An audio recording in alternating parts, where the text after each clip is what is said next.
This happened when I was around 10. I live in a relatively small country, and it only took a couple hours' drive to get from my house to my aunt's in another county. This story starts off with me and my mom driving home from my aunt's. We're driving on a country road when this battered-looking minivan started driving in front of us at a roundabout. We were the only two cars on the road. There were gardening tools and a tarp in the back window. It was clear that the driver was either drunk, high, or a fucking idiot. They were repeatedly swerving in and out of their lane like they were a video game protagonist. It was a hot day, so both of our cars had the windows down. We could hear what sounded like a sermon blasting from their radio. We drove behind them for roughly 7 minutes with my mom muttering about the state of the country. The minivan abruptly stopped in the middle of the road, which roughly pissed off my mom. The driver then did an illegal U-turn, during which two things happened. I saw the driver's face. He was a skinny, middle-aged man with dirty yellow hair and a beard, and we both got a good look at each other's license plates. The driver turned into the opposite lane and drove past us, heading back into town, still driving erratically and almost hitting us. After he was gone, my mom pulled over and called the police to report him, giving them his license plate and a description of his appearance. The cop thanked us and promised to get right on it. When we were nearly home, my mom got a call from the guards where they told her they had arrested the man, who had warrants for drug dealing and domestic abuse. My mom was thanked, and we all joked about her being a hero over pizza that night. Cut to a few weeks later when school was starting up again. I had gone with my dad to the hardware store. While my dad was at the checkout, I was looking out at the parking lot when I saw the battered minivan driving out of the lot. I didn't see the driver, so I convinced myself that it was only a coincidence, although my dad noticed I seemed uneasy for the rest of the night. A few days later, my mom came home early from work, looking like she had just run a marathon. She gave me and my brothers tight hugs, and we were sent to bed far earlier than usual that night. I didn't learn about this next part until last year. The reason my mom was acting so weird is because her secretary had reported seeing a strange man inspecting the license plates of my mom's car. My mom asked what the man had looked like, and froze when she was given the description of the man we had reported. That weekend, my mom didn't want any of us kids leaving the house, but I was a stubborn little shit and all but demanded to be allowed out for a quick walk around the neighborhood. While I was out, and roughly 15 minutes away from my house, a vehicle drove past me. It was the minivan, and the same man was in the driver's seat giving me a friendly nod. As soon as he was out of sight, I ran back home and told my parents, who immediately bundled us all into my dad's car and drove to stay the night at Grandma's. I was put in the guest room but had zero chance of falling asleep, so I was wide awake for all the drama that happened that night. My parents called the cops and informed them about the man stalking us. A couple of hours later, a squad car pulled up outside and the officers told my parents everything. When they arrived to our house, they had discovered the front door had been forced open. Some of our nicest possessions had been smashed and were left in shards on the floor. But that's not the worst part. The worst part was where the police found the man. In the pantry, holding what a female officer described as the biggest damn knife I've ever seen. We spent the next few days at Grandma's, while my parents took care of all the legal business. The man was sentenced to life in a psychiatric hospital, and none of us have seen him since. I dread to think what might have happened had I not gone for a walk that day.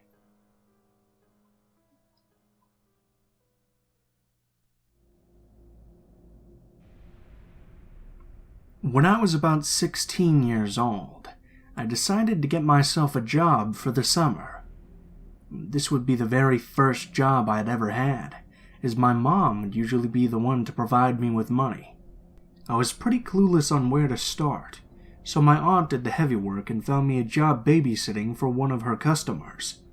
She works at a salon, and the customer's name was Jeremiah. Jeremiah is a Nigerian man who always goes there to get a cut.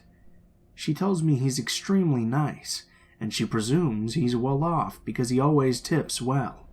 I'm pretty excited, because babysitting for a couple of hours and making good money sounds like music to my 16-year-old self-ears. So about a week before I'm supposed to start babysitting Jeremiah's kids for the summer, I meet up with him.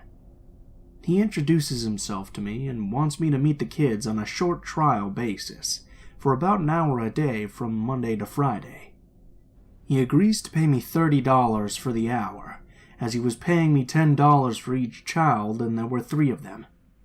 I meet with the kids and they all seem pretty easygoing. There was a 2-year-old, Felicia, a 5-year-old, Jeremiah, he was a junior, and a 7-year-old, Heaven. All in all, it seemed like it was going to be a good summer. But it wasn't. The first few days of the trial went great. I would come see the kids and take them to a park or play a game with them until I had to go home. However, on the Friday of that week, it started to get weird. I came to the house as I usually did and greeted Jeremiah and took the kids to the park, as I had been doing for almost about 4 days now routinely. However, this day was not like the rest. Jeremiah calls me 15 minutes into the day, screaming at me to bring back his children. I was terrified that something had happened, so panicking, I pack up the kids and we go back to the house. Once we're all in the home, he tells the kids to go to their rooms, and this is where the horror begins. He tells me that I'm no longer allowed to take the kids to the park. Confused, I ask why. He explains to me that his ex-wife often goes to the park and watches the kids and that he's afraid for their safety. Well, let me tell you, that's news to me, as when I first met him, he specifically told me that he and his wife had gotten a divorce. Why? Because she had been bringing men back to the home, and he had suspected one of them had been touching Heaven. Those were his exact words. He also told me that his ex had lost her custodial rights and was in prison, so you could see where I was confused. Nonetheless, whatever doubt and confusion I had in my mind, I push it down and swear to him that if I ever did see her around the house, I would call the police, as he had previously told me he had a restraining order out on her. He tells me not to ever call the police if I see her, but to only call him. Again, I push the doubts in my mind to the side and reluctantly agree. The first month of the summer goes well. I spend about 4 hours a day with the kids, and during those 4 hours, those kids are preoccupied with their gaming systems, or riding their dirt bike, or doing whatever they want in their massive house. However, once July rolls around, things get a bit strange. Jeremiah starts coming home from work early on Wednesdays. That's not the strange part. The strange part is that he would come home early from work and expect me to remain at the home until my day was done. He also starts to recruit me to do things with the kids and him, like going clothing shopping, going to the doctor's, going to the supermarket, or even the movies. I was starting to feel more like a nanny than a babysitter. When I would express the idea of going home as I wasn't needed, he would always get upset and guilt me into staying. The kids need you. This is your responsibility. I was annoyed, but I let it go, as I'm only spending 4 hours a day there and getting paid very well. My sister Michelle, on the other hand, would openly tell me how weird she finds Jeremiah, and how she thought he was trying to groom me into being the kid's surrogate parent and his new wife. I laugh off the idea, as nothing even mildly inappropriate has ever happened. That is, until one day. I came to the home as per usual, and Jeremiah leaves to work. About an hour into me being there, I hear a knock on the door. Before I could ask who it is, Heaven sprints to the door and swings it open. To my surprise, it's a woman. I ask her who she is, and she tells me she's the kid's mother. I'm shocked and frightened, is that woman isn't supposed to have any contact with these kids. I tell her Jeremiah is at work and that I'm watching the kids in his absence. She gives me a very cynical look and tells me that I can go home as she's there now. I tell her Jeremiah told me not to let her in, and if she visits, that she needs to leave. I half expect her to curse me out, but to my surprise, she says, "Fine," kisses the kids goodbye and leaves. I quickly, in a panic, phone Jeremiah and tell him of the recent occurrence. He doesn't seem upset at all. He doesn't even seem surprised. Instead, he calmly thanks me for alerting him, and as he was ending the call, tells me that I'm a good girl. Again, I'm a bit sketched out, but proceed to continue to watch the kids. While I was there, I started to become curious on the nature of the relationship between the mother and the kids, since they didn't seem to really miss her at all while she was away. Therefore, I do the only logical thing I can do, and proceed to pry answers out of Heaven and Jeremiah Jr. To my utter disbelief, what I find out is shocking. It turns out the reason why the kids barely seem to miss their mother is due to her never being gone in the first place. They tell me their mother comes home every day, right when Wheel of Fortune is coming on. I ask them if she stays or goes to her own home, and they tell me she sometimes spends the night in their dad's room, but when he's mad at her, she leaves. So I ask the next logical question. I ask Heaven why her dad is often angry at her mom, and she tells me it's because Mom isn't a good listener. Right then and there, I get a chill, because up until that point, it seems like I'm putting together a puzzle, but none of the pieces are matching. I start rewinding to certain things Jeremiah would say to me, and certain things he would do that I didn't think much of. For instance, every time I was playing with Felicia, when he was around, he would always tell me I'm a good mom. Not that I will be a good mother, no, that I am one. He asked me if I'm dating anyone, which I innocently answered that I'm not. He even asked me if I'm sexually active, which I rightfully declined to answer, although I'm not either. He becomes really touchy with me, always wanting to touch my hair or hug me goodbye. He comments on my appearance a lot, telling me how attractive and in shape I look. He makes me stay later on certain days, even after he's home. I get the feeling those were the days he kicked his ex out. And last but not least, Jeremiah starts to advise me to come in through the garage and not the front door when I come in the morning. Each time I do, I'm greeted by a shirtless Jeremiah who attempts to go in for a lingering hug. I honestly think he wanted something to occur in that garage. He would attempt to keep me there conversing with him in the dark. It was a combination of those things, as well as what the kids tell me, that makes me question the legitimacy of everything he's ever told me. I begin to think that maybe Jeremiah didn't want a babysitter, but a new wife to be the mother of his kids. As time progresses, I found out even worse news. Jeremiah's ex-wife isn't even his ex. They're still married. He apparently abuses her often, and is paranoid that she's having an affair with someone, so he sent her away to Nigeria for a month. I learn all this from the woman in the salon my aunt works at. Not only that, but also that Jeremiah constantly brings women home while the wife is away. She finds out about this because she sometimes pretends to go to work and stays behind to watch for visitors. She's asked him for a divorce, which is why he sent her away. I also learned that he would regularly threaten to kill her if she ever leaves him. By the time all this truth has come out, I'm done. I have about a month and some change left, but I tell Jeremiah I can no longer watch the kids, because I have to attend some basketball camp, which is a lie. He became visibly upset, and literally tells me I have to continue to come back. I tell him I would not be doing so, and that's when he starts to become irate.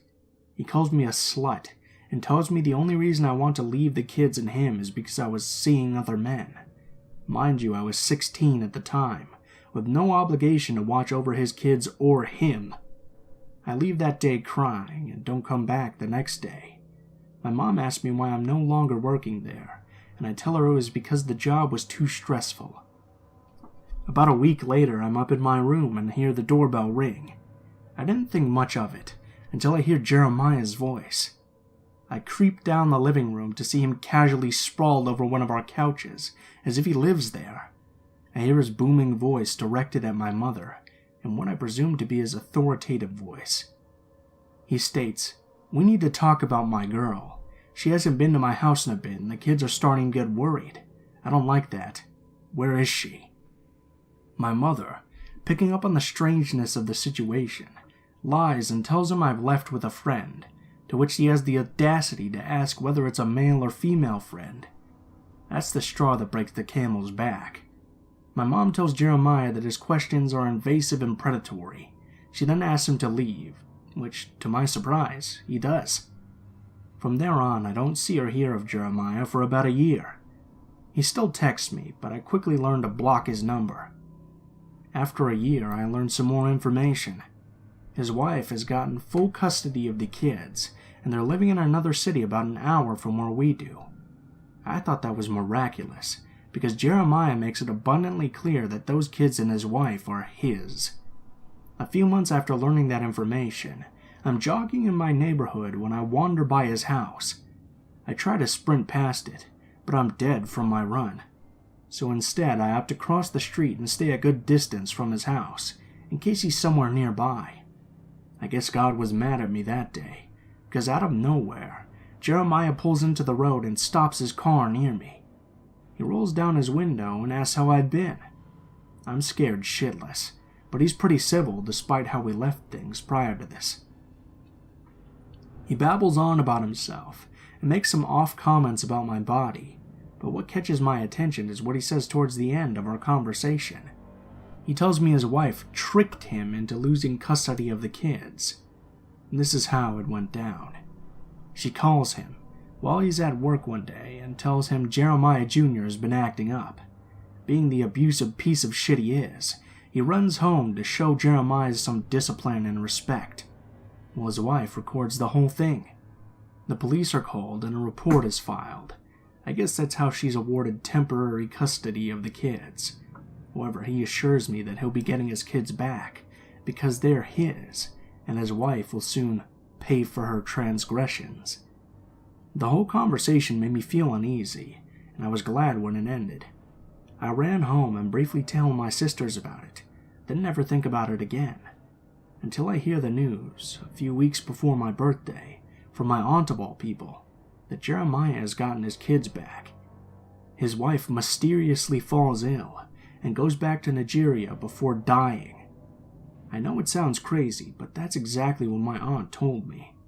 Again, I'm frightened after hearing that news and disclosed to my sisters what he told me a few months prior to her death. About a year after, I'm jogging again and pass his house. This time he comes out of his house to wave me down. He asks if I want to say hi to the kids. I tell him no, as they probably won't even remember me. He then asks me something shocking. He asks if I want to say hi to his wife, and calls her to come out. I'm then approached by a very young woman, probably only a few years older than me, with a baby on her arm. She smiles and politely introduces herself. I'm shook.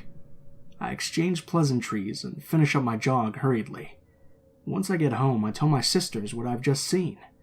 I don't know if Jeremiah did anything to his wife, but I have an eerie feeling in my gut that he's not at all that innocent.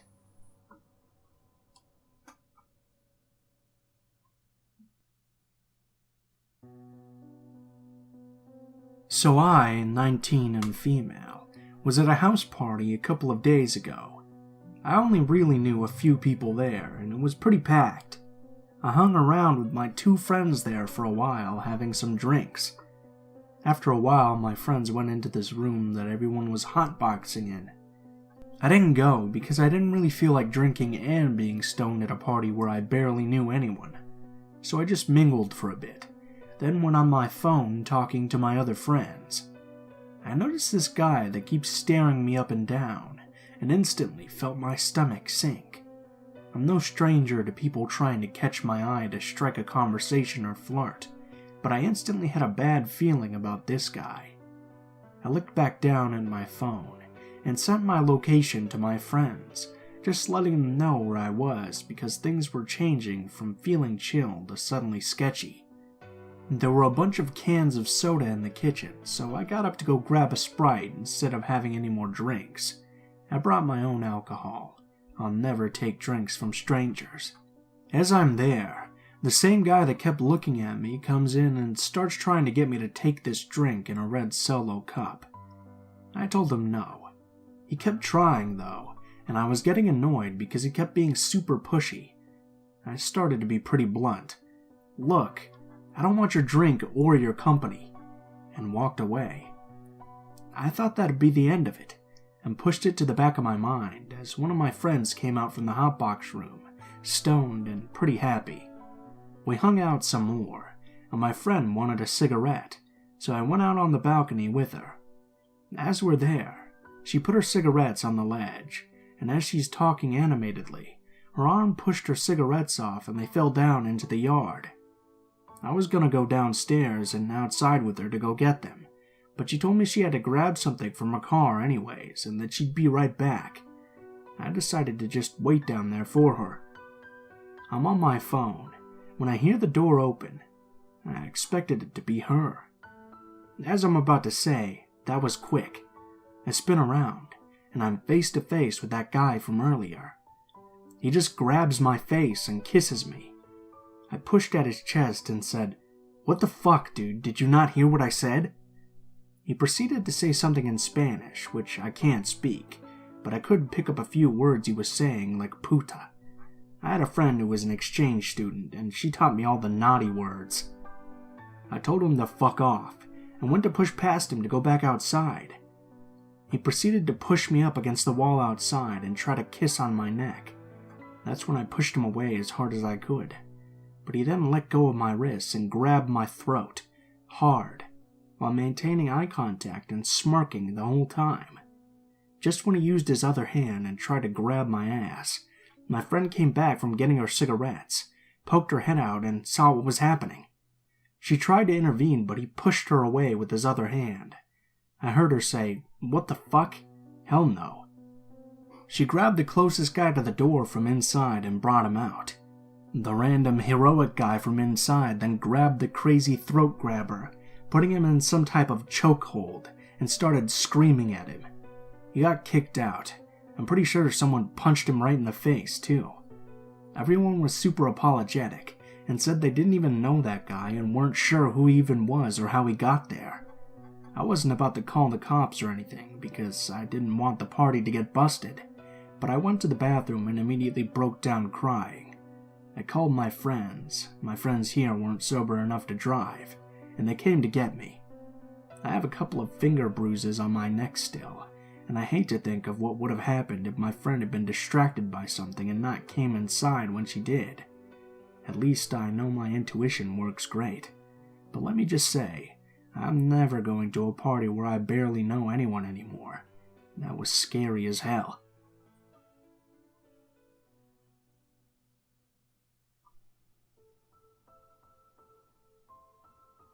What is up, guys? Blue Spooky here, as always. I just wanted to thank you guys so much for watching, especially if you made it this far to the end of the video. I have a little bit of an update here for you guys. I've recently started streaming a little bit on Twitch. I don't know if you guys are interested in just hanging out and seeing a bit of gameplay of maybe Monster Hunter or some games like that, maybe a few horror games, but I'll leave a link to my Twitch in the description of the video below. As always, if you guys like the video, please leave a comment or perhaps like or subscribe if you feel so inclined. If you'd like to message me, or you'd like to send in a story for me to read, or you have a suggestion for a story I should read, the links to all of my social media will be in the description of the video below as well. This includes my Facebook, Twitter, Gmail, and now, of course, my Twitch account. Go ahead and send me a message on any of those, and I'll try to get back to you as soon as possible, but please guys be patient, because I do get a lot of messages, so if I don't respond to you right away within like a week or two, just be a little patient. I'll get to it as soon as I can. If you do decide to send in a story, please be sure to include in the description of the email or message what the name of the story is, what the category of the story is, and how you would like to be credited in the video that the story appears in. If you guys are curious about the music used in this video, links to the music and the order in which the music appears will always be in the description below the video, so you can go ahead and check that out there. Last but not least, if you guys do enjoy my content, please take a look at my Patreon, and if you feel so inclined, maybe donate like $1 or something. Every little bit helps. It'll never be necessary, but of course, it's always an option if you guys would like to support the channel. Thank you guys so much for watching, and I hope you guys have a wonderful day.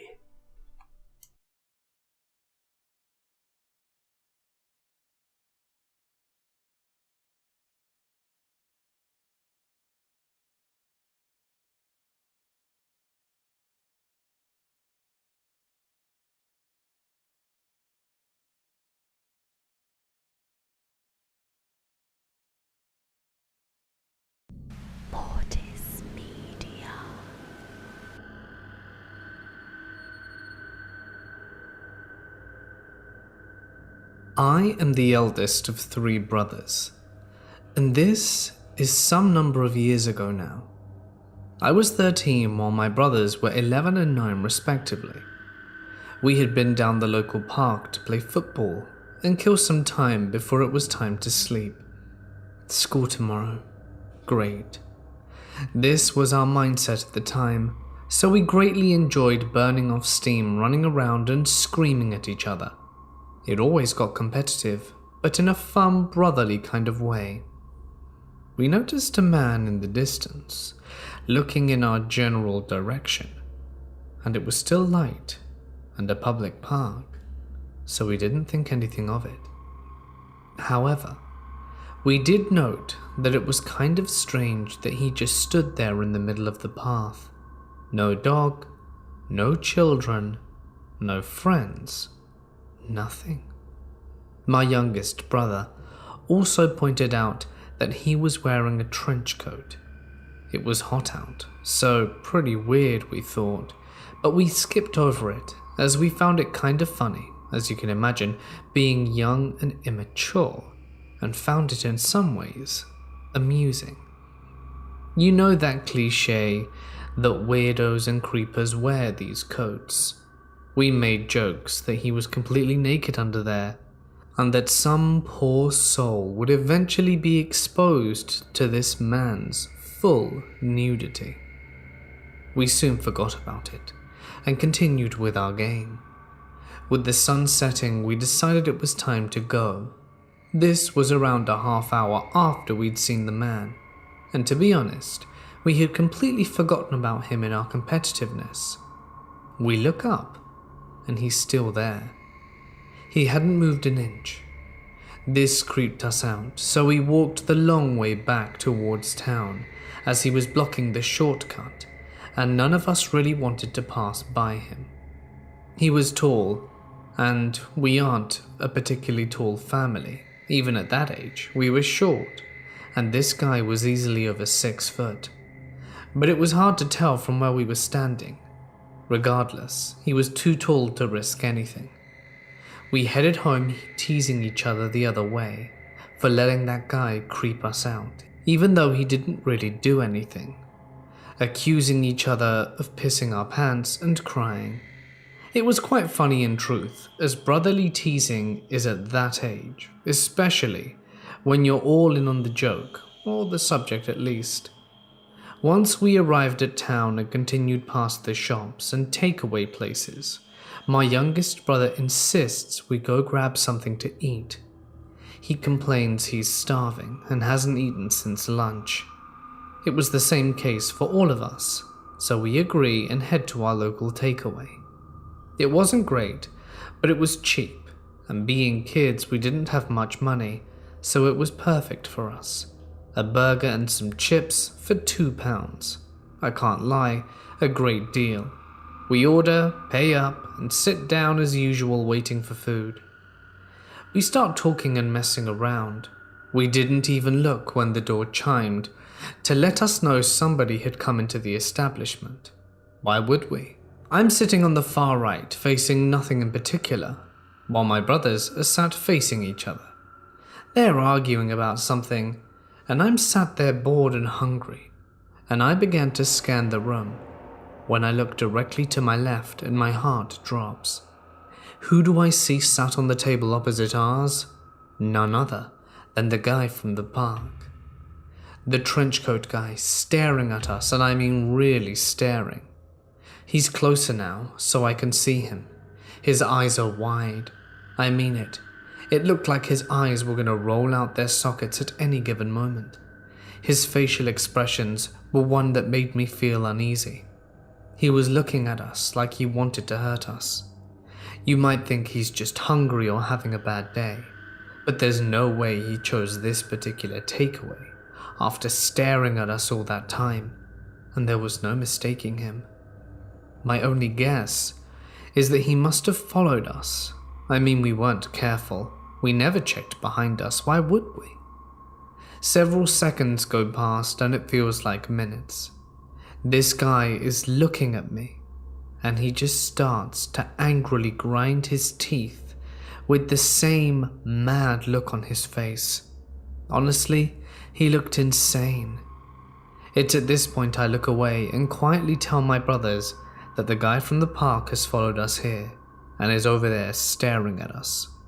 Now my youngest brother has never been one for subtlety, and he blurts out loudly, "What, the freak from the park?"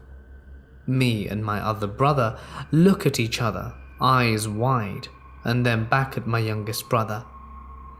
The confused look on his face, how he didn't realize how weird this whole situation actually was. We simultaneously turn our heads and look back at the man who is now standing, eyes mad, intensely focused on my little brother. His face was bright red, and the vein in his forehead was almost bursting from his skin. We all just looked back, unsure of what to do. It was at this second that our food was ready and brought over to our table. We thanked him, and I know what you're thinking. Maybe this guy was just waiting for a meal and got annoyed when my brother referred to him as a freak. But he was already staring. But that aside, it was confirmed when the cook asked him if he was ready to take his order, and the man just shook his head. We were all starting to feel a little on edge, but figured surely the safest thing to do would be to stay inside a public place. So we started eating, and I even got a nudge from my brother. I look, and the man is now stood towering over us looking down. Without warning, he slams a handful of plastic forks from the counter onto our table. At first we try and ignore it, but he starts to breathe heavily, almost hyperventilating. Being the oldest, I feel I should say something in my sternest voice, which of course wasn't very stern at all. I told him we were fine, and thank you, and I hoped he enjoyed his meal. Kill him with kindness, I thought. Dumb idea. Without warning, he spreads all the forks frantically over the table, grabs a handful, and shoves them in his mouth and starts chewing them. I didn't have words.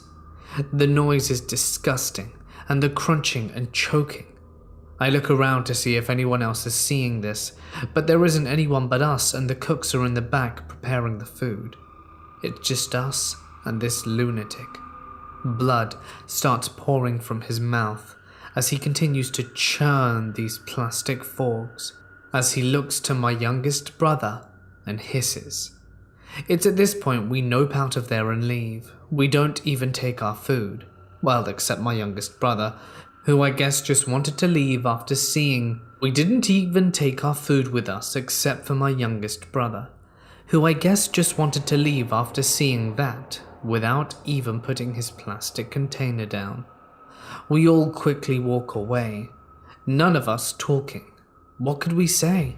We were speechless, but the look we gave each other was enough. Like, damn, did that really happen? Without warning, the man appeared from behind us, grabbed my youngest brother by the hand, and my blood turned to ice. I felt powerless. I felt paralyzed. He was so quiet, None of us heard him sneak up on us. We couldn't believe it. We'd looked behind us multiple times to make sure we weren't being followed. We were in shock he was there. He must have come through some side street or shortcut. Me and my brother just shot each other a panicked look, while my youngest brother struggled to set himself free. He hit him over the head with his food container, which was open, and of course did nothing. But as he pushed food into his eyes, it did give my brother and I a split second to do something, and I'll never forget it. Without thinking and without hesitation, my brother picked up a broken brick which lay in a pile next to a smashed up wall and swung it at the man's head with some force. He instantly let go but didn't fall, and we all booked it out of there. And he chased us, growling like some wild animal. He almost gained on us at one point, his long legs carrying him further with each stride. He was carrying something in his hand, but we were running, and couldn't see it, not that any of us wanted to find out. Eventually we lost him, in a somewhat busy part of town, and then finally made it home. We tried to tell our mum, but of course she didn't believe us. Mums never do. I know this story may seem tame to most, but it freaked us out, not least my youngest brother. Poor kid. He still hasn't been back to that takeaway. None of us have. So much for £2 meal deals. Never mind, a small price to pay. I'm just glad we did stop there that day and not head straight home. See, our mum doesn't trust us with a key, so she often leaves the front door unlocked until we arrive. If he had followed us there, and he had forced his way in, or even noticed this, it could have been much worse. I shudder to think. It was late spring in my 7th year of school. It was a rough school in a sketchy area. I was in the 3rd year of my middle school, crafting a magnet program to better integrate the classes, and the enrollment for the program was small. Even smaller numbers for female, so making female friends in an isolated environment as this was difficult at best. That's when I met Sabrina. She was non-magnet and wanted to have me and her friend Kylie spend the night, so I was thrilled. She lived in an apartment with her mother and brother that was across from a racetrack and a bar. Super sketchy area. Her mother sold handmade keychains at the flea market each weekend. This is important later. Things get weird about the time we get pizza and movies. Her mother was a little odd and hung out the whole time. Like, she was a 13-year-old girl and regularly going into her room and calling Sabrina. We couldn't ask what was up because her mum was always there, and this was the age of pages. So around 9 p.m. she goes to bed. To our dismay, 10 minutes later, she's calling Sabrina to come to bed too. She was actually going to stay with her mum at her own sleepover, so left with a few pillows that had seen better days and no blankets, Kylie and I were going to have a sleepover to ourselves. We start the movie back up, and suddenly Sabrina comes out to get the phone. As she is about to go back into the room, she whispers, "Don't stay up late. We have to go to work at the flea market tomorrow and leave at 5:30. I guess she saw our faces and she giggles this creepy giggle and adds, "You didn't think the pizza was for free, did you?" Then she goes into the room and locks the door. Kylie, who I had just met this evening, and I exchange glances. This was the first we heard about this. We were never even asked. After a short conversation, we decided we wanted to go home. Our parents were more likely to be awake now than they would at 5:30 in the morning, so we knock on the bedroom door, to no answer. We try and try, but nothing. There's no way they're asleep that fast, so I go to the kitchen to see if there's another phone. Nope. They locked us in the living room of this one-bedroom apartment with no phone and no restroom, and now they weren't responding at all. This is where the young and dumb formulate a plan. We know school isn't very far away, and Kylie says she lives near school, so we decide to find a payphone or walk to her house. How bad could it be? Biggest mistake of our lives. We try knocking one last time to the same result, so we gather our belongings and leave. How the world outside changed after 10 p.m. The bar a stone's throw away from the apartment was jumping. We go up to the payphone that's near the street and close to the rear of the bar. It's broken. As I put down the receiver, some burly, drunk man rounds the corner towards us. We were two 13-year-olds that could have passed for 17 easily. Neither of us were dressed showing much skin, but Mr. Drunk Dude liked what he saw. First he yelled if we wanted a party, or if he could buy us drinks. No thanks, we replied, and started to walk in the direction of her home. This only infuriated him, as he's now yelling that we're skanks, and nobody turns their back on him. We keep on.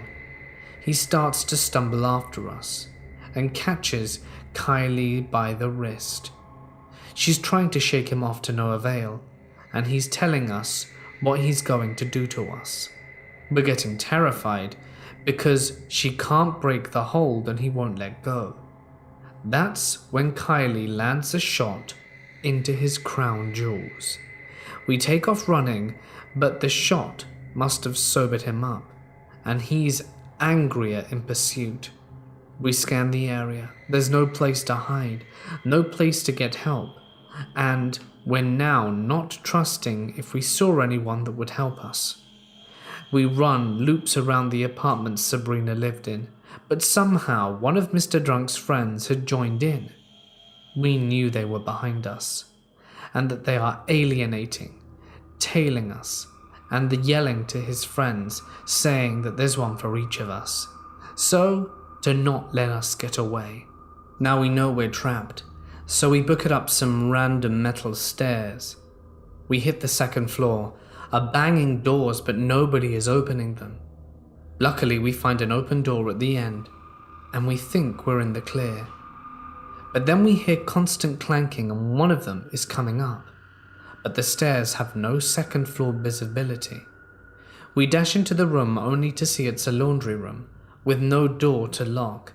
We start wedging ourselves behind the machines, praying and hoping we're not found, because he's now on the second floor and heading our way. It goes quiet, except music and voices from the bar. He didn't leave, I think. I didn't hear the stairs. That's when the aroma of smoke and alcohol descends upon the heavy air. He's in the door listening, and then he speaks. I know you're in there, girls. There's nowhere for you to go. If you come out now, I'll forgive the one that kicked my nuts and go easy on you both. Come on out.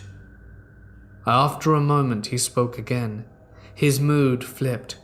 Okay, I'm gonna yank you out by your hair and rough it up. I'd like to say that someone overheard all of this and intervened, but they didn't. After what seemed like an eternity, he stood there for 10 minutes. We heard him descend the stairs, and we were hiding an additional 15 minutes before checking to see if it was safe to leave. Long story short, we made it to Kylie's house, which was not as close as she said, but we had our lives. My father came to get me after midnight.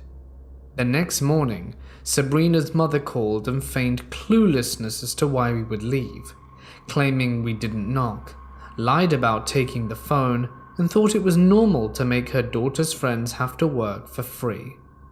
Sabrina and I didn't speak much after Kylie's parents believed all of Sabrina's mother's nonsense and grounded her for a month. This was a long time ago, but it has stayed haunting me since. I was asleep for most of the day and woke up at 1 a.m. and I realized while asleep no one bought something to drink from the house, and I'm pretty sure the jug of water was all gone by this point. I decided to do what I usually do, and go out to this one store that stays open even late at night. Now, I usually try to avoid going there, so I try to avoid leaving too late to go outside to go get something if we really need it, mainly because the store sucks. And the fact I don't like being outside too late, even if I'm close or near my home, especially these streets. There's nothing wrong with my neighborhood, and it's quite safe actually. Just the 5 or 6 blocks between here and the block I have to turn to go down to get to the store. And my cousin, who is staying with me until he gets back on his feet, made me even more paranoid than I already am. He started talking about this woman going missing in our city and all this stuff, and that he actually saw a missing poster recently around here, which is rare to see as this neighborhood is quite safe. So I didn't really want to leave but knew I had to. I left the house and started walking to the store, and noticed this time there was 0 people out, not even any cars coming by. As I mentioned, usually you would see some people out, but not today. There was nothing. Just me. This put me on edge. I have a history of being followed because New York City can be like that. I always look back behind me. And when I'm walking, I always look behind me to confirm if a person is following me or not, and make a plan to be sure to evade them if necessary. I keep turning my head slightly to see through shadows and windows if something or someone was following me. Nothing and no one showed up. I did my usual and crossed the street on the 3rd block and kept walking down the same path, just on a different side of the road. I only do this because once I get to the 5th block, I have to be on that side of the road to turn the corner and walk down that block. As I said, I would turn around to check if someone has popped up and if they're following me. To my surprise, there's this black SUV slowly driving right behind me. I couldn't see who was inside. At first, I try not to let paranoia get the better of me and begin to rationalize the situation and thought this person was either looking for parking or was about to park due to the headlights that were pointed more in the direction of the sidewalk, as if it was about to go and park right next to it. To be honest, that rationalization of it made no sense since the block was filled with cars parked, and usually if a person can't find parking, they drive around and not slow down near a sidewalk.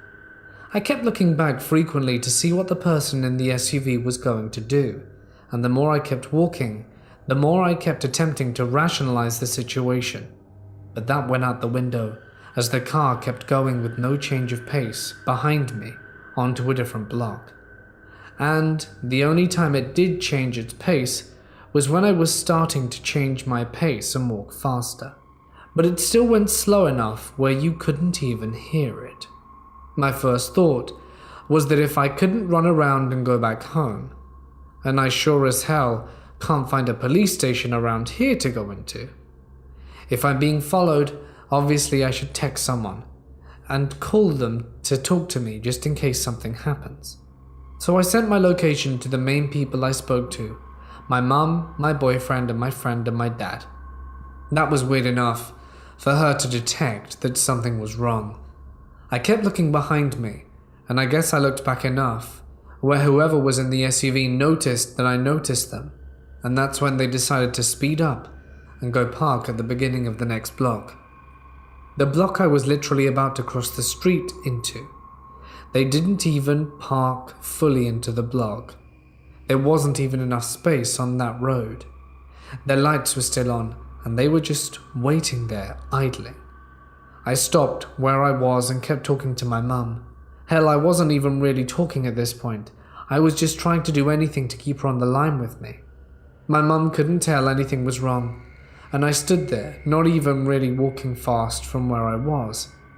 If anything, I was slowly taking steps backwards. In that moment, I was making a choice, because the SUV was obviously not looking for parking. Best case scenario, whoever was inside was doing whatever they were doing, and didn't have anything to do with me. Worst case, they were planning to do something to me. Now, I didn't think the best case scenario was going on. I'm not dumb. And if it had nothing to do with me, they wouldn't have slowed down and lured behind me for a whole block. My mind went to worst-case scenario, and I'm debating on slowly going back towards my house, where they wouldn't notice since I'm still behind them. That instantly went out the window, because something I learned is to never lead anyone back to your home if they're following you. And as I said, there's no police stations nor fire stations nearby. No one was around, no cars passing through, so I stood there and the SUV stayed right there. No one coming out or in. I didn't want to take the risk of walking onto the next block either. I'm guessing the person noticed I wasn't walking anymore, and it fully registered into them that I saw them when they drove down to the end of the block to try and hide among the parked cars.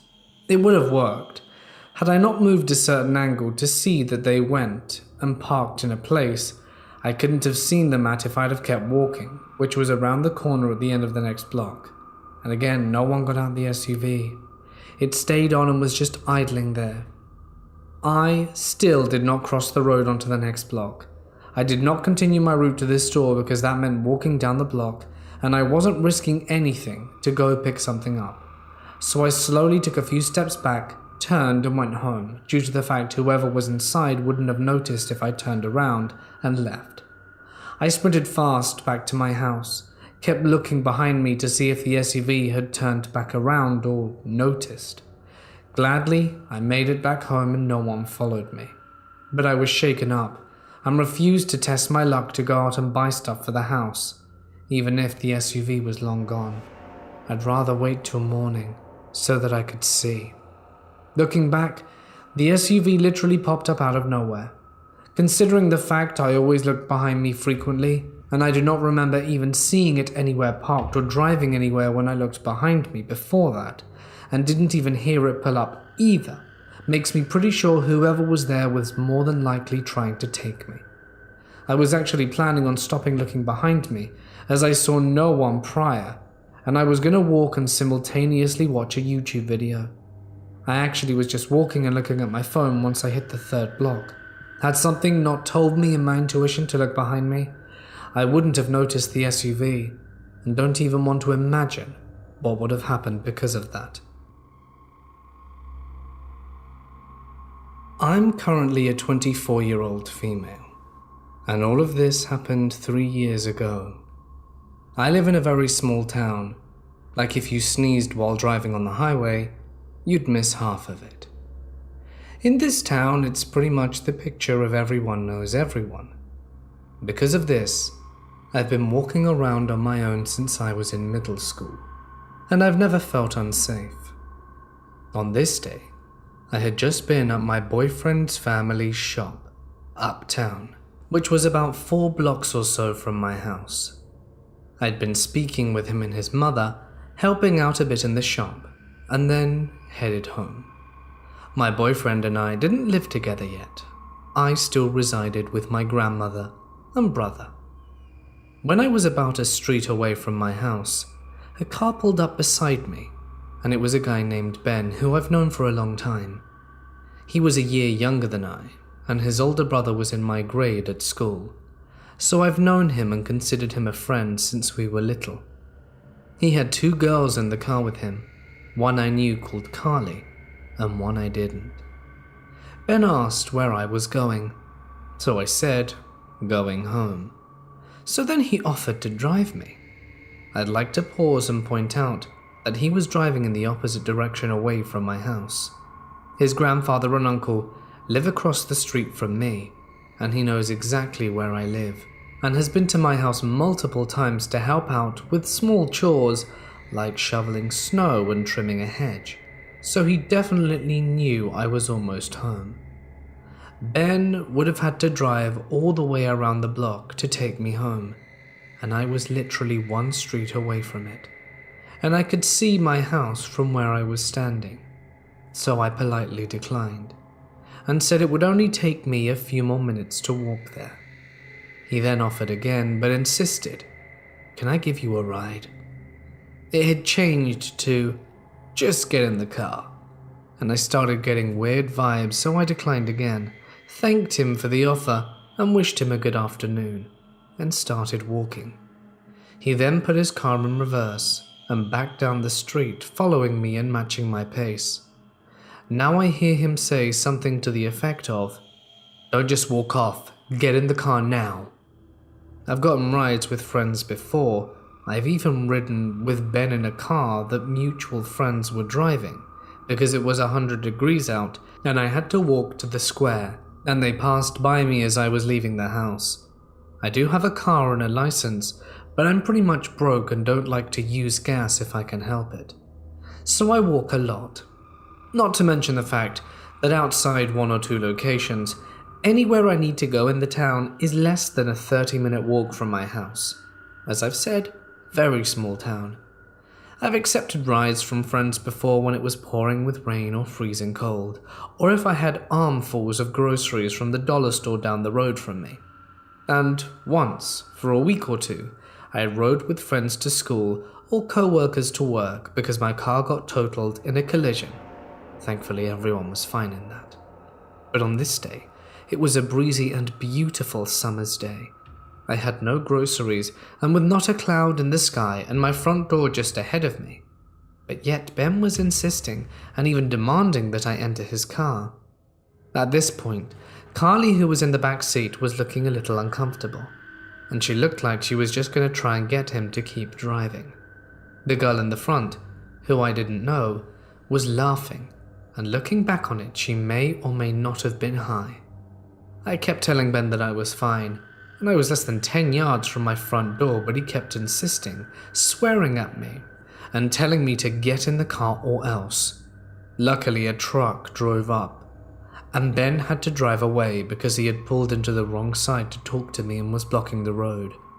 I ran the rest of the way home, and messaged my boyfriend everything that just happened from the safety of my bedroom. I didn't tell my grandma just then because she was napping, and I didn't want to wake her. Now, remember how I'd said I'd been at their shop about 4 blocks away? Well, my boyfriend was at my front door in about 5. He, like me, does not drive. He ran the entire way, wanting to make sure I was okay since, apparently, Ben had some issues in the past that I was not aware of. I met him at our front door and told him again everything that happened. I kid you not. We stood on my front lawn talking. I looked up the street I had just walked down and saw the car, Ben's car, pull up the 4-way stop there facing my street. And he just sat there for a few minutes. No blinkers on, no indication of moving. Then without signaling, he made a turn and vanished. Just a few minutes later, he appeared on the opposite end of my street, cruising very slowly, right past the empty lot next to my house. I was really freaking out. And then he showed up on the turnoff directly across the street from my front lawn and pulled up in front of me and my boyfriend. My boyfriend put himself between us as Ben rolled down his window and started saying he wanted to speak to me. The 2 girls were still with him, and now Carly looked really uncomfortable, but I wasn't saying anything. The other one was still grinning and laughing. My boyfriend was yelling at Ben to back off and leave me alone. Ben was yelling that he wasn't doing anything to me, and I had moved from freaked out to full-on scared. My boyfriend was demanding why he was circling the house, and Ben claimed he hadn't been doing that. Now my grandma called me back inside because her phone was ringing, and it woke her up. I go in and Carly is calling from inside the car. For some reason, instead of rolling down the window and talking to me, she called my home phone to explain to me that Ben was just picking up a friend who lived down the turnoff, and he wasn't circling our place. She said this even though there was no one new in the car with them. So who were they picking up? I hung up, went back outside where my boyfriend and Ben were still having a shouting match, and eventually it culminated with Ben driving off. My boyfriend stuck around for a while to keep an eye out, but then needed to return to the shop to help his mother, as he'd run out and left her running it alone, only stopping long enough to say I needed help. He told me to call if Ben returned, and to ring the cops if necessary. Literally not 20 minutes after my boyfriend left, Ben pulled up in front of my house again, But this time, the girls were gone.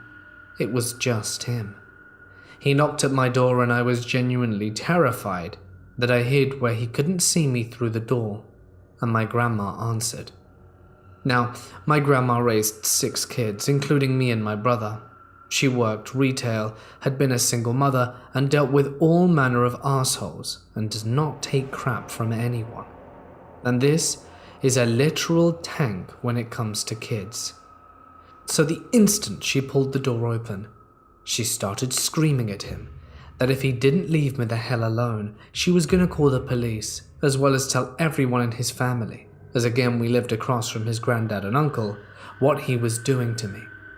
He started spouting some excuse about how it was only a joke and he was just kidding around. He also kept insisting he wanted to talk to me and asked her to let me outside to talk. I was still hiding at this point in tears and shaking, and my grandma tore into him, telling him she didn't care if it was just a joke.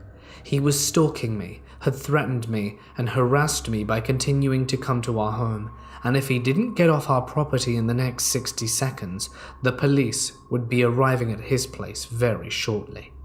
He then left, but for the next month or more, I was terrified of running into him alone again. If I went anywhere, I had someone come with me, and I didn't walk anywhere for weeks. I found out later that he had shown up at my boyfriend's mum's shop later that day, but my boyfriend and his brother had yelled him out. I'm not sure if maybe he thought I'd be there, or if he was just trying to convince them it was just a joke. About a year after all this happened, I ran into Ben while I was out, and he gave me an apology for scaring me, insisting he'd only been joking and I overreacted. I, being a bit of a pushover, decided to accept his apology, but I let him know that he had severely damaged my trust in him, and that he should never expect me to go or be anywhere alone with him again. He accepted that, and now years later, I've seen him a few different times in public places, and exchanged pleasantries with him before making an exit, and mostly when my boyfriend was present. Things got somewhat resolved between them as well, but my boyfriend made sure to let him know if he ever did something like that again, he would regret it. And to this day, I've never gone or stayed anywhere with Ben where it was just him and me. Anytime I run into him on a quiet street, I say a quick hello and keep walking. This has made me very wary. I'll always be looking over my shoulder to make sure he isn't there. So to the friend who followed me home, let's not meet again.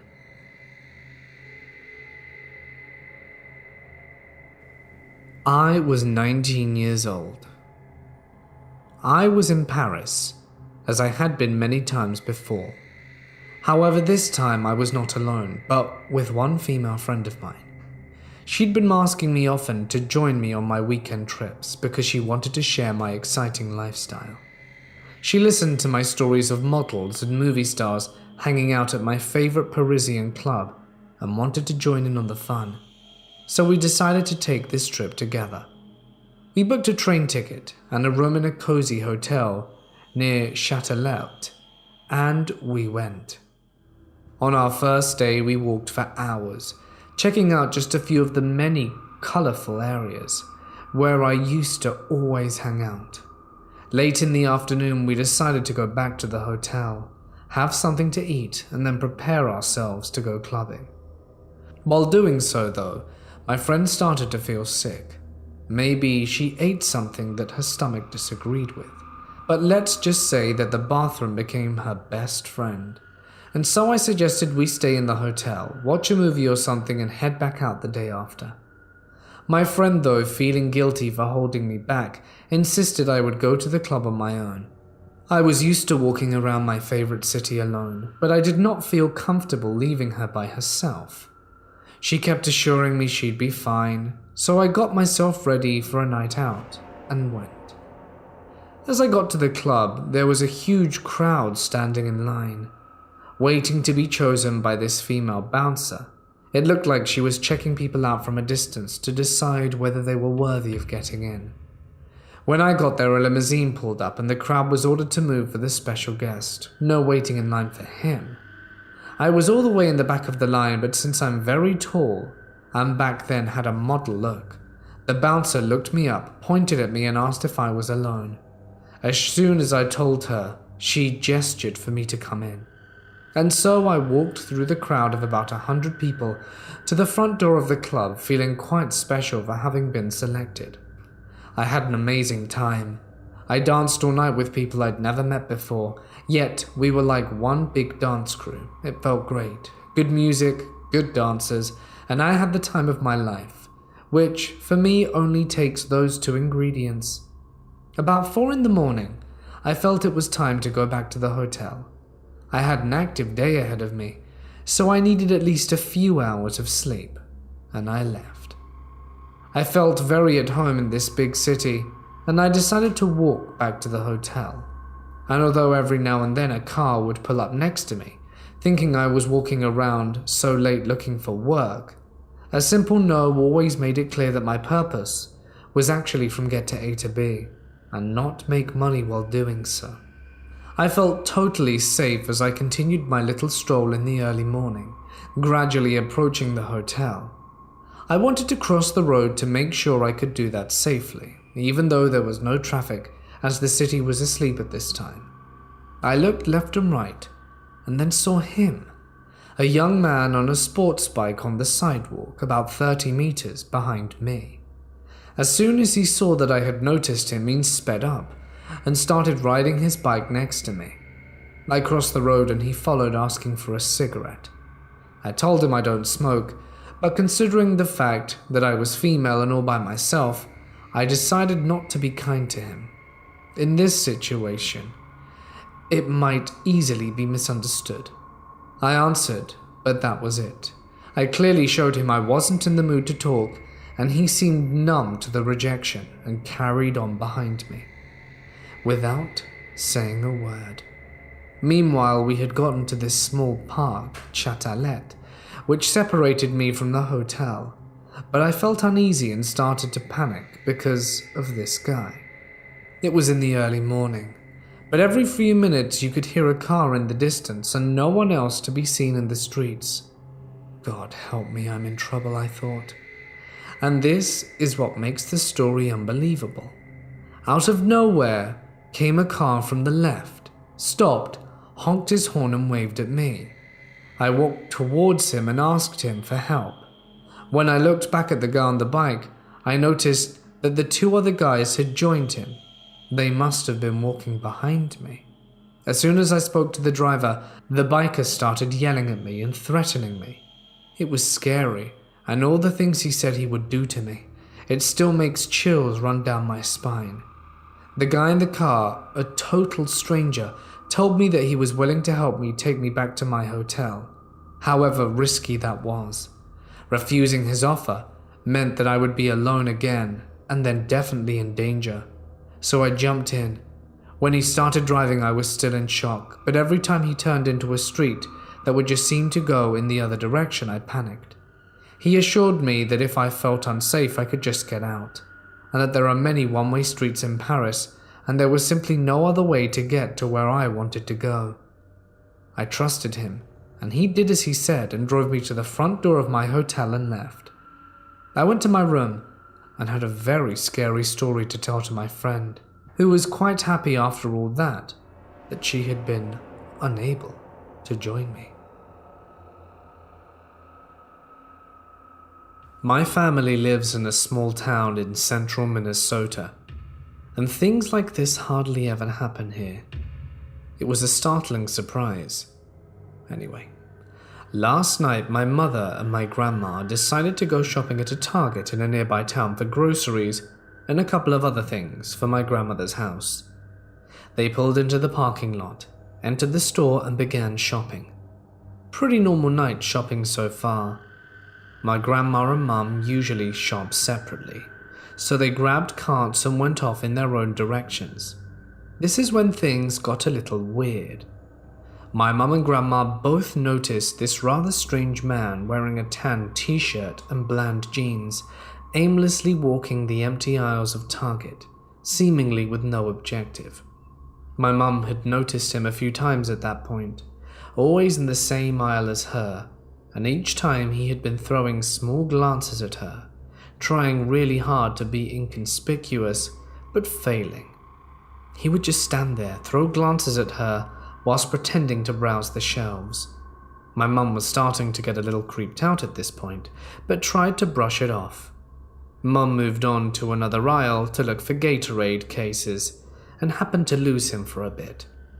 My mother, now feeling a little better because the man was nowhere to be found, picked up some Gatorade, threw it in the cart, and glanced at her list once more. Just as she was about to move on to the chips aisle, she received an ominous call from my grandma. Evidently, after my mum left the aisle the man was in, my grandma noticed the same man speed walking down the center aisle of the grocery section, looking down each aisle for my mum, turning his head wildly in every direction. My grandma told her to be careful, and my mum agreed and hung up to hurry up and finish her shopping. As they were finishing up, my mum went over to the cards shelf and looked at a few things. As she was doing this, the man seemed to appear out of nowhere, and my mum nearly plowed him over with her cart. She quickly apologized, but as soon as she saw his face, she made a beeline for the checkout 50 meters away where my grandma was waiting. My mum and grandma checked out together, hearts pounding as the man walked up right behind them in the checkout line, a little too close for comfort. The man was apparently hunched over, his head concealed as he was facing away from them, taking notes or something with a small notepad, while looking at every one of them once in a while. My mum began to feel sick from fear at this point, and as soon as they paid, they took off quickly out the door to my mum's large SUV. The man was buying 2 small glass cups, giving them time to run off as he checked out himself. Unfortunately, my mum and grandma had only just begun to unload their groceries into the SUV when he came out staring them down. He strode over to his white Ford Escape, which was parked just across the lot from my mum, and got into it, holding his shopping bag with the 2 cups. Now my mum and grandma were frantic. They basically threw the remainder of the groceries into the back of the SUV and took off, trying to lose the man. Sure enough, he followed. My mum was still not completely sure what to do, and drove off the normal route to the highway, where she decided to try something. At the junction to the highway that leads to our hometown, instead of continuing straight on the current road, my mum abruptly slammed on the brakes and turned right onto the highway towards our town, pedal to the metal. Mum regrets doing this because the man from Target did the exact same thing. The distance my mum put between her and the man was quickly closed when he caught up to her, tailgating her SUV incredibly closely. At this point, my mum was freaking out, her knees shaking. They were only 5 miles from home at that point, and were out in the middle of nowhere, not knowing what to do. She continued accelerating up to 90 miles per hour to try and put more distance between them, and sure enough, he did the same and caught up again. After what seemed like a whole day, they finally reached town. At the first stoplight, my mother slammed on her brakes and took a hard right onto the first road in town. The man, not expecting this, continued on. My mum, thinking this was all over, pulled into the McDonald's just off the road and took a few breaths before going back on the road. She turned onto a frontage road and headed towards our home, now only 1 mile away, but nearly had a heart attack when she noticed a pair of headlights belonging to an ever-familiar white Ford Escape turning onto the same frontage road from the next street up. The man must have turned right at the next lane. My mum told me herself it was like time suddenly slowed down as they passed each other. Upon seeing my mum's SUV, the man slammed on his brakes in the middle of the road and made an illegal U-turn to get back on her tail, and my mum was nearly crying. She made another abrupt right turn without signaling on the road that the police station was located on, hoping to lose him. She pulled into the brightly lit police station parking lot and just sat there for a while. The man must have noticed the building she was parked in front of, because he just continued on and parked in the parking lot of an adjacent apartment building and sat there watching her to see her next move. Regretfully, my mum didn't call 911 at this point, mainly because she was frozen with fear. My mum and grandma probably stayed parked at the police station for at least half hour, until the man left and drove off. They didn't leave the police station for at least 15 minutes after that. They never saw the white escape after this. My mum dropped my grandma off at her house and then drove back home to ours and got no sleep that night.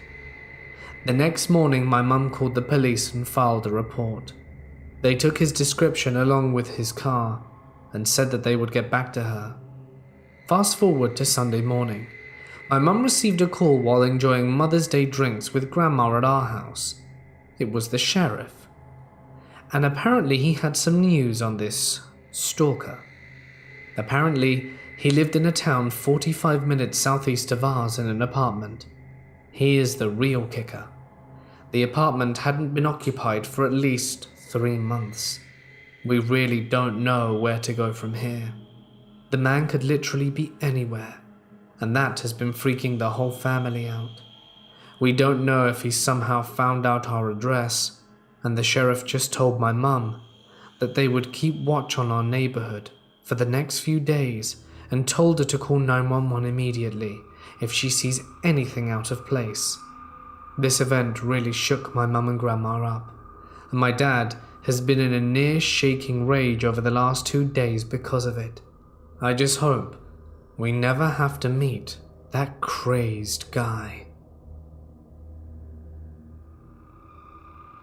The creepiest moment of my life so far may be tame compared to some of the stuff that you've heard before, but it was still scary nonetheless. Right. Every Saturday, me and a few friends get together to watch UFC.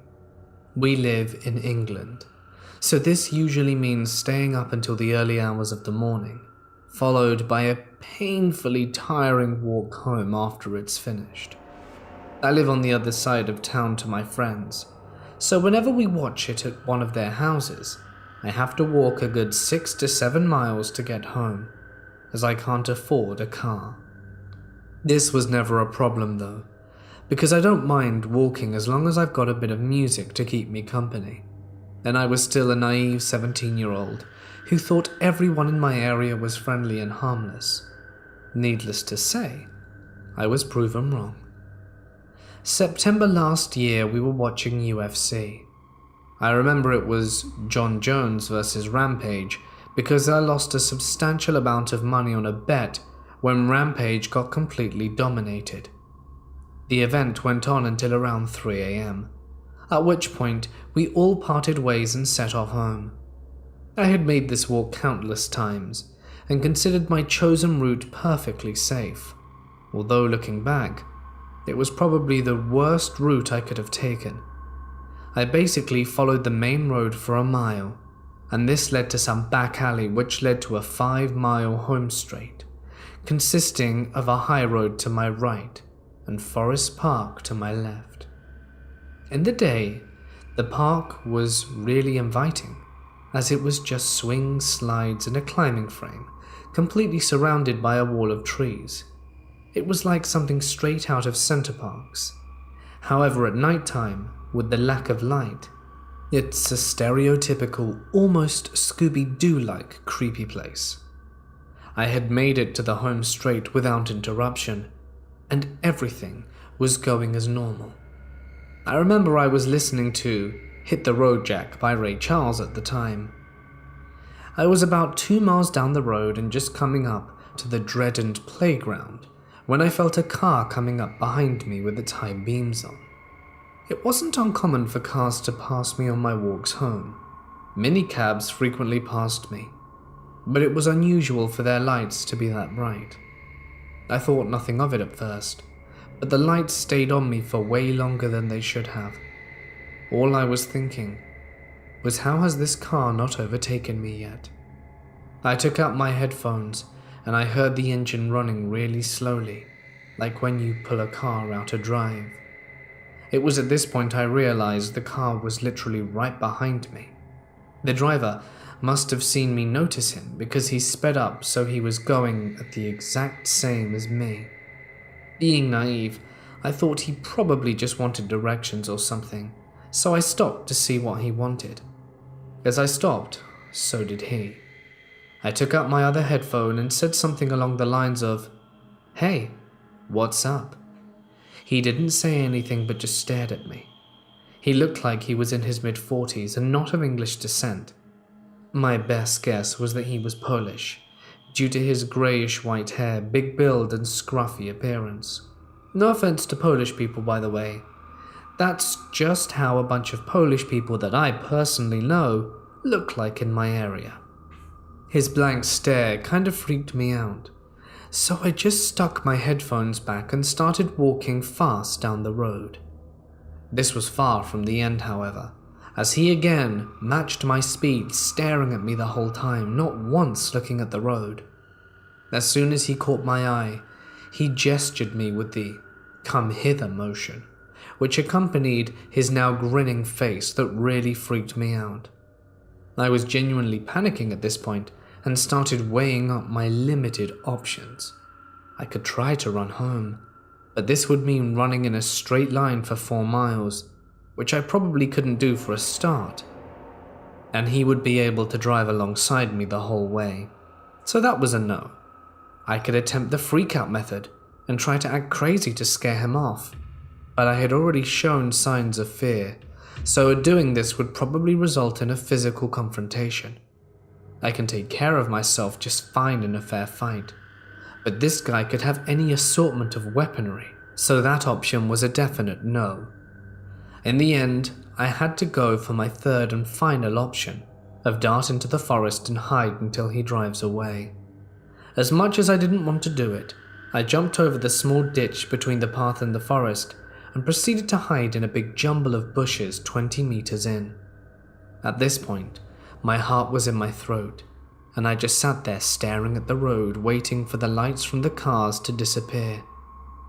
I must have sat there for what felt like an eternity, but it was in fact just a few minutes. But the lights didn't go away.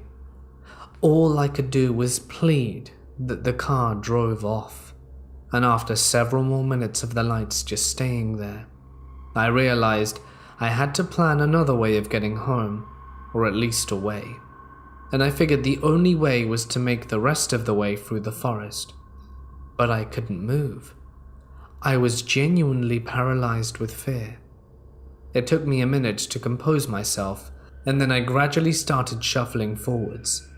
I didn't care how long it took, I just had to get home. I edged forwards gradually and eventually reached the clearing where the park was. I didn't want to be out in the open, so I was trying to think of the best way to get around the park. It was only then I noticed a black silhouette sitting on the swing with its back to me. It could only be him. He must have gotten out of the car to look for me and was just waiting on a swing. Tears were streaming down my face because I was sure that it was him. Once again, I found myself paralyzed with fear. He hadn't seen me, and I don't think he had heard me either. But the sickening feeling was in my stomach, and he just sat there rocking back and forth. I took a deep breath, and then sprinted as fast as I could back the way I came, back through the forest, and came out on the edge of the road where the home straight had started. I say sprinted, but I felt like one of those dreams where your legs don't work properly, and they just shake and wobble uncontrollably. From there, I ran all the way back to my friend's house. I don't remember much about the journey at all. It felt like 1 second I was in the forest, and the next, I was banging on his door and shaking uncontrollably. He let me in, and his parents called the police, who arrived about an hour or so later. I went to the station to make a report and give a description of the guy. but they never took it any further because my description didn't match anyone of known danger in the area. When my parents found out, they insisted that it be taken further, but the police seemed to think that nothing illegal actually happened, which is fair enough. I guess there's no way of knowing what his true intentions were. But as far as I'm concerned, I thought it was near the end for me that night. It goes without saying that I never walked home at that time of night again, and now I'm a hell of a lot more paranoid when it comes to strangers. About 4 years ago, I was a line cook at a restaurant that was located in a hotel. I worked at this restaurant for nearly 2 years with no problem, walking the half-mile or so distance it took me to reach the bus I took to get home from my job. This restaurant had a partnership with the hotel for late-night room service. So, pretty much every night after closing the restaurant, 1, sometimes 2 line cooks would stay until 3 a.m. preparing simple things like salads, sandwiches, and wraps that would be taken to rooms via hotel employees. Now, me being a recent college graduate in my early 20s would always volunteer for the extra hours. Student loans and rent cost a lot. As I said prior, I had worked this job for a decent amount of time with no problems, except for one rainy night I'll never forget. As I left work at 3 in the morning, I realized I messed up when I forgot an umbrella that day. I now had to make my normal walk under decent rainfall, and after lighting a cigarette and putting in my headphones, I was ready to make my unfortunate journey. I started on my normal routine walking back, cutting through the alleyways I had memorized as my shortcuts through the city.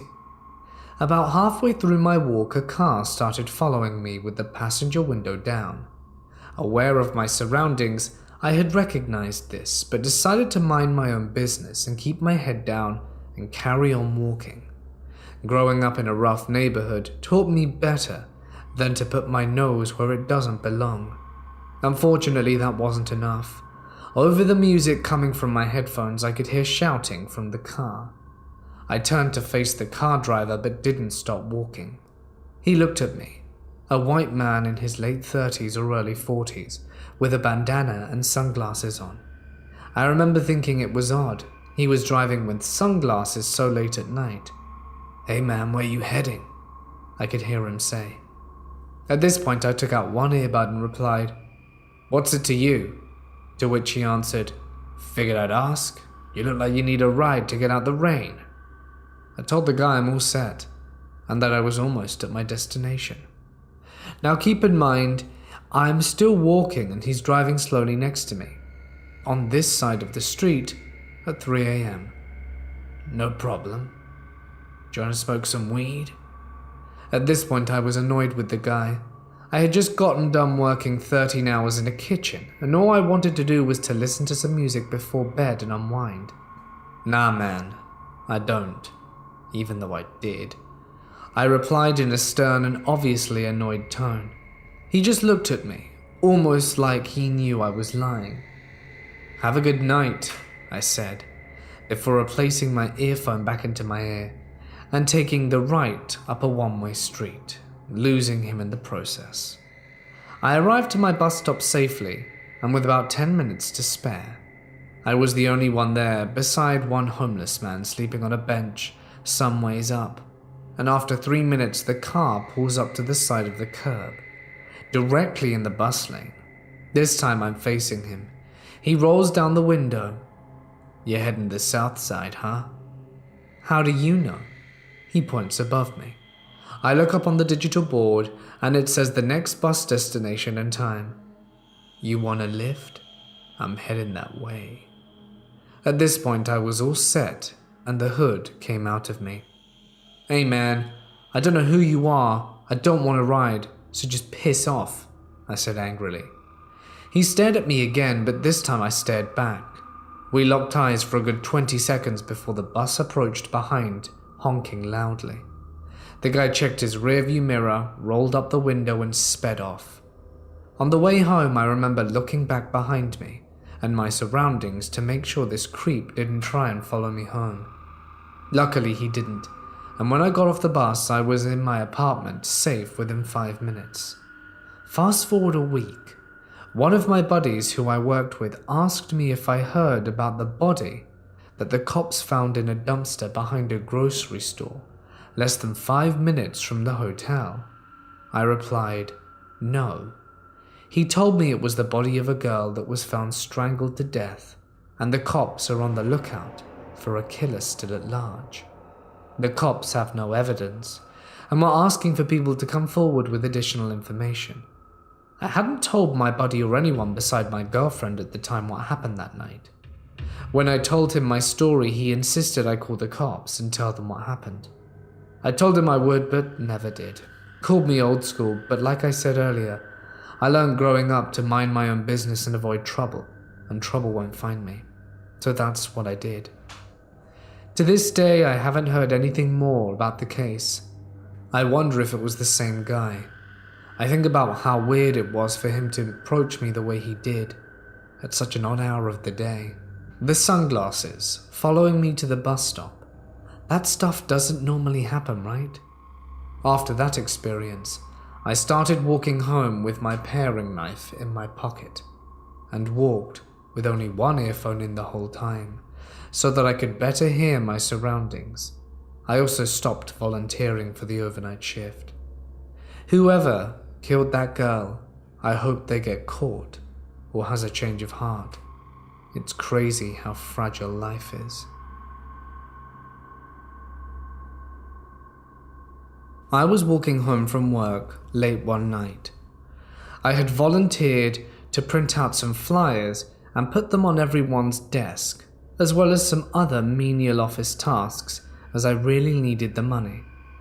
It must have been close to 10 at this point, and I was just putting everything in my backpack and preparing to leave the door. For context, I'm a guy in my mid-30s and know the city I live in very well. It was a 10-minute walk to my bus stop and then a short bus ride back to my apartment. It's a route I always take, not always this late, but it's very familiar to me. As I'm making my way to the bus stop, I look behind me because I heard someone running. I turn around and there's a guy running really fast. He zooms past me and carries on running round a corner. I think nothing of it and just carry on plodding along to my destination. I keep walking and I look to the left, the road he went down out of interest, and notice that he can no longer be seen. That's funny, I thought, and carry on my way. A little while later, I get to the bus stop, and looking up at the notice board, I see it won't be there for a few minutes. So I stand there anxiously looking around, seeing if by any chance the bus is early. And that's when I see the man.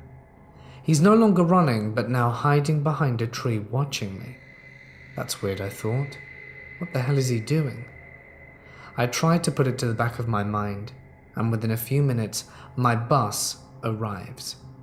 I hop on, make my way to the back, and as I sit down, my blood runs cold. The man ran in front of the bus, stopped it, and the bus driver actually opened the doors for him. He hopped in, he didn't look at me, and sat towards the front. Oh crap. Is he following me, I think? Surely not. Like I said, I don't live very far from the bus stop. So I start to wonder, if he's following me, he'd get off at the same stop, right? But there are so many stops on this bus that more likely than not, he won't be getting off. So I come up with a theory. I'm gonna get off at the stop before and bait him. And if he goes to the door, I'll say after you. And then as he gets off, I'll just stay on. I thought it was a clever idea. And as it got to the stop before mine, I got up as if I were going to leave. He obviously took notice, stands up, and is standing by the doors waiting for them to open. As they open, I say in my most customer service voice, "After you, sir." He looks up at me for the first time and walks off the bus. Just as I'm about to get off, I make out like I forgot something, and at that moment the bus closes the doors and drives off. The guy is still standing at the bus stop, but the smile he had on his face is completely gone. There's a sour look with malice in his eyes as I drive away, staring at him through the window. I knew for a fact he had bad intentions. The bus stop that I got off at was about a mile away, so I doubt he could have made it in time. But still, I power walked home, locked my doors, shut my lights off, and looked out the window just to make sure he wasn't around. I didn't sleep easy that night, but I never saw him again, and I hope I never do. I live in an extremely quiet neighborhood, one that's considered safer than most of the ones surrounding it. One Sunday morning I woke up abruptly early and decided it'd be nice to go for a walk. I live in a very foggy place, so of course there was a lot of mist swirling around. Still, it seemed like a fairly ordinary morning. I ended up walking for about 15 minutes when I noticed that there was literally no one else out on the streets, including cars driving by. My neighborhood is very quiet, and it was super early in the morning, so I thought nothing of it. I'm not really one for walks, as it was very out of character for me to even go for one in the first place, so I opted to turn around and head back home. After a few minutes of walking, I heard the light crackling of gravel behind me. I glanced over my shoulder and saw a disgruntled old man on a bright red bike pedaling in the fog around 20 feet behind me. Thinking nothing of it, I turned forward again and kept walking, assuming that his biking would be faster than my walking and he would pass me. Another minute passed and I turned around in confusion, wondering why the hell he still hadn't overtaken me. My heart skipped a beat as I realized he was now just 10 feet away, biking at the same speed I was walking. Slightly creeped out now, I decided to just pull over to a bench on the sidewalk and take out my phone to let him pass me by. My heart was beating super fast as he slowly pulled in front of me, but to my relief, he continued to pass, or so I thought. As I got up from the bench, I realized he had simply pulled over at another bench, 10 feet down the sidewalk in front of me, and stationed his bike there. I was hoping he'd go into the nearby building, but he simply stood there staring out into space. Now I was panicking. I sat back down and began texting my friend to tell her what was happening, in the hopes that he'd get back on his bike and pedal away. When I looked back up, he was now 5 feet away from me, still staring off into space. I put my phone up to my ear to pretend like I was speaking to someone, and then I got up from the bench and fast walked past him, back towards my apartment. I half expected him to grab me, but fortunately he let me pass. At this point, I was walking as fast as possible without breaking into a jog, with my phone in my ear. I glanced back again, sure that it was all in my head and he'd be sitting on the bench, but instead found that he had gotten back onto his bike and began to pursue me. Fully creeped out now, I gave up on walking and jogged through an abandoned parking lot that would lead me to a row of restaurants. The man, completely expressionless, kept following me, a bit faster now to match my pace. The parking lot was surrounded by 2 massive warehouse buildings covering it, more or less from the street view. I was sure this was where he was going, to suddenly speed up and brutally finish me. I made my way to the other end of the parking lot and to the street corner to the restaurants visible just across the way. The "no walking" sign was lit up, and for some reason I decided to obey it, even though there were no cars around. At this point, the man was seriously pedaling towards me, so I finally gave in and dashed across to the restaurants. None of them were open, but one had staff inside. Panting, I stood outside the restaurant, making sure I was within their sight. The man on the bike stood across the street, where I had just been moments before, staring at me. I honestly waited 10 minutes for him to give up and leave, but he didn't move the entire time. Finally, for a split second, he looked away, and I dashed around the corner of the building out of sight.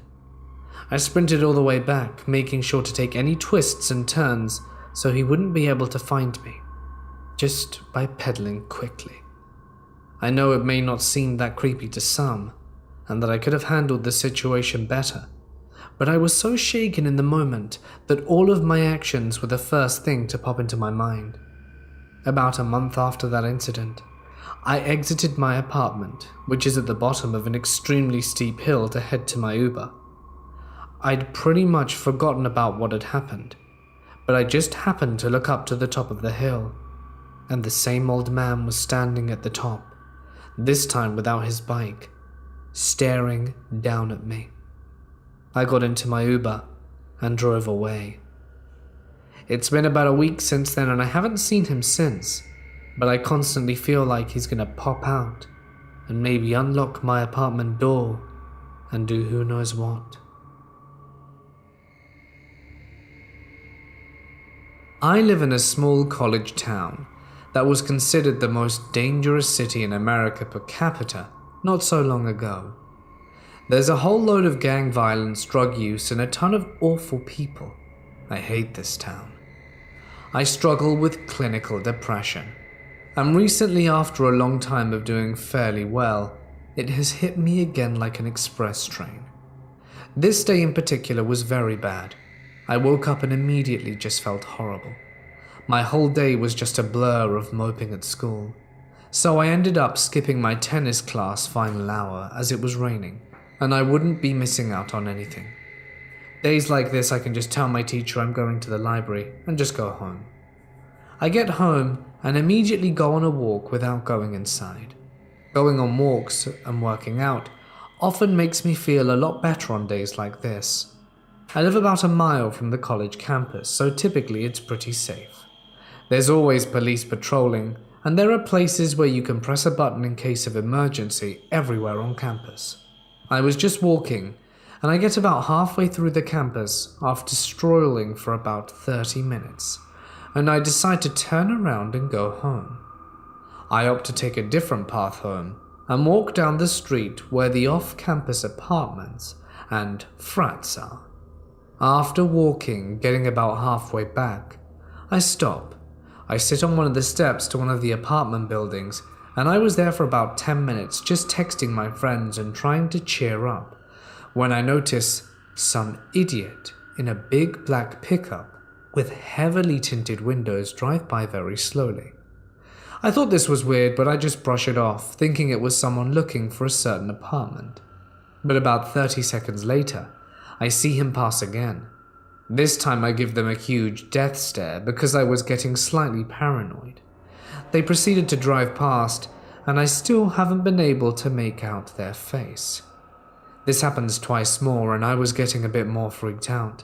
I didn't even look at my phone or call or text anyone because I was panicking, and I didn't want to take my eyes off the road.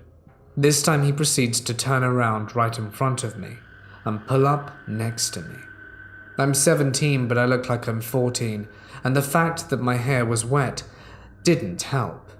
Without my hair being styled, I almost look like I have a bowl cut. They pull up directly next to me and park, with the passenger side next to me. At this moment, I'm freaking out, and I get up. I hear the door open and immediately bolt around the corner of the apartment building and hide. I sit behind a small bush next to the door of a neighboring apartment where I wouldn't be seen. I immediately proceed to call my girlfriend, to no answer. I call my best friend, no answer. And I call my other close friend I met through my girlfriend, and he picks up, which I was surprised about since he hardly ever answers. I couldn't call my mum, because I know she would never let me go on walks again, but it's something I genuinely enjoy as it's very therapeutic. I tell them where I am and if something happens to call the cops immediately. My girlfriend calls and I tell them I'm going to talk to her. At this point, I proceed to quietly break down and tell her, and make a plan if anything happens. After 8 minutes, I walk out thinking they must have left, but I see the hood of his truck pulling out of the parking lot of the apartments I was originally at. So I stayed out of sight and ran back to where I was before and stayed for another 10 minutes, shaking. I finally get the nerves to get up. I quickly move to a public road and walk home, immensely paranoid the entire time. For days I couldn't look at pickups without my heart racing. I'm over it now. But the guy in the pickup, let's never meet. I'm a female college freshman in my second semester. This happened around the middle of my first semester, when I was unfamiliar with the area around my campus. My friends and I were working on projects after a long day of classes, and it was about 11 p.m. Amanda was really stressed about a project we had, since we were in the same class, and she began to cry. After calming her down, we all decided to grab some McDonald's and take a break, which wouldn't be too hard since our campus was in the middle of the city. The McDonald's that was closest to us was closed, but Brad saw on his phone that there was a 24-hour one a mere 20-minute walk away. Around 7 of us opted to go there, included Amanda and Brad. About 10 minutes into our walk, we realized that we were in an area we hadn't been in before. No problem, it didn't look bad, and there were 7 of us. There weren't too many strangers about as it was quite late. And when we walked, we made sure no one was alone. At one point though, I had walked a little bit ahead of everyone else and had turned around to wait for the others. To my left, I noticed a white car had suddenly pulled over to where I was. It wasn't like the person had known they were going to pull over. It was like out of the blue. Weird, I thought. The person in the white car never rolled down their window nor opened their door, but as my friends passed, it pulled away. Where the car had pulled over, we had to cross the street and began walking along next to the road after crossing. I glanced behind me and I saw the white car again, pulling up next to us. Then I realized that to get where we were going from, where the car had been before, they had to have made a U-turn, so it was obvious it was done intentionally. They roll down the window as we keep walking, and it's an older man, but due to the darkness, I never got a good look at his face. He neither said nor did anything, just stared. We just tell him to leave us alone. He was obviously staring at me. I began to get scared, anxiety rising in my chest. This guy was after me and was targeting me, and I had never been in a situation like this before. I was from a small town where walking after dark was a thing preteens could do without fear. After we pass, his car pulls away again and leaves. At this point, Amanda is walking behind everyone in a protective manner, and Brad is walking to my left so that I'm not near the road. A minute or two later, the white car returns after doing a further U-turn. At this point, he rolls down his window and begins to speak with me and shows me money, probably to try to get me to go into his car. That is what he obviously wanted. He kept gesturing me to get in, and I was just frozen. This guy could be armed. Who knew what he would be capable of? Most of my friends didn't really know what to say, just telling him to piss off, until Amanda, who had been walking behind me, begins to scream at him. Amanda had been raised in the area and obviously knew how to deal with people like this. She yelled at him, telling him to piss off, and that she would fight him if he stepped out the car. It wasn't her words that scared him off, but the attention she was bringing to the situation. He bolted after Amanda made a scene, and Brad gave me his sweatshirt to tie around my waist, as I was wearing shorts and a crop top, which is probably what drew him to me in the first place. During this last encounter, when he was speeding off, Charlie grabbed a picture of this guy's plates. After that situation, we ended up in an even worse area. the kind of area with heroin needles littering the ground, but we didn't have the same kind of issues that we did before. Though I was still quite shaken up and scared of what had happened, I just wanted to go. We got to the McDonald's and found out they weren't even taking customers inside, only drive-through orders. So our goal basically fell flat, and we got harassment instead of chicken nuggets. We took 2 lifts back to our dorm, my group deciding to get cookies on the way back since the restaurant was a place we had known before and trusted. I haven't experienced anything like that or since, and haven't been in that area since, but I still feel a little bit of fear constrict me when I see a white car passing me a bit too slowly on the street, and when I'm in a city area I don't know well. So weirdo in the white car, let's not meet again. This happened when I was a lot younger, and sometimes I still think about it. At the time, I was around 10 years old, going to school in Osaka, Japan. I lived in America, but every summer my mum would take my younger sister and I to Japan to see her mother and make us go to school, since Japanese schools go on until late July before their summer break. In the mornings, I would walk to school with my sister, and everything was usually okay. Although we'd get the occasional odd stare, since despite being half Japanese, in a smaller town like that, where no tourists ever come, we stuck out like a sore thumb. However, once school was over, I usually was unable to walk home with my sister because of after-school clubs and the clubs ending at different times. At least, I had a few friends who could walk me home, however, and gave me company, so I rarely was ever alone. But one day, I decided I didn't want to stay for my club, and that I just wanted to go home early and play some Wii. I knew my mum wouldn't mind, since I had decided to join a not-too-important club called Cooking Club. My friends, however, had more obligation than I did since they actually lived in Japan and went for the whole school year, unlike me, and could not accompany me home. My walk home started out fine, but rather quickly my 10-year-old self felt that something was off. There was a man in a baseball cap, wearing one of those cold masks, with baggy clothes following me. He was still a fair distance away from me too, so since I was a pretty naive kid, I shrugged it off and kept walking. But pretty soon after, I heard footsteps pretty close behind me now. I figured it was a different person, but being curious, I turned my head to see the same man closing the distance between us fairly quickly. I remember starting to feel pretty nervous at that point. A quick point here before I continue. In the town I was at, there are lots of small alleys and streets that are all connected, so you can take plenty of wrong turns and still end up home as long as you have a decent idea of where your house is. My brain does not function well at all when I'm nervous or stressed, so instinctively I turned into a small alleyway, which was honestly the dumbest thing I could have done.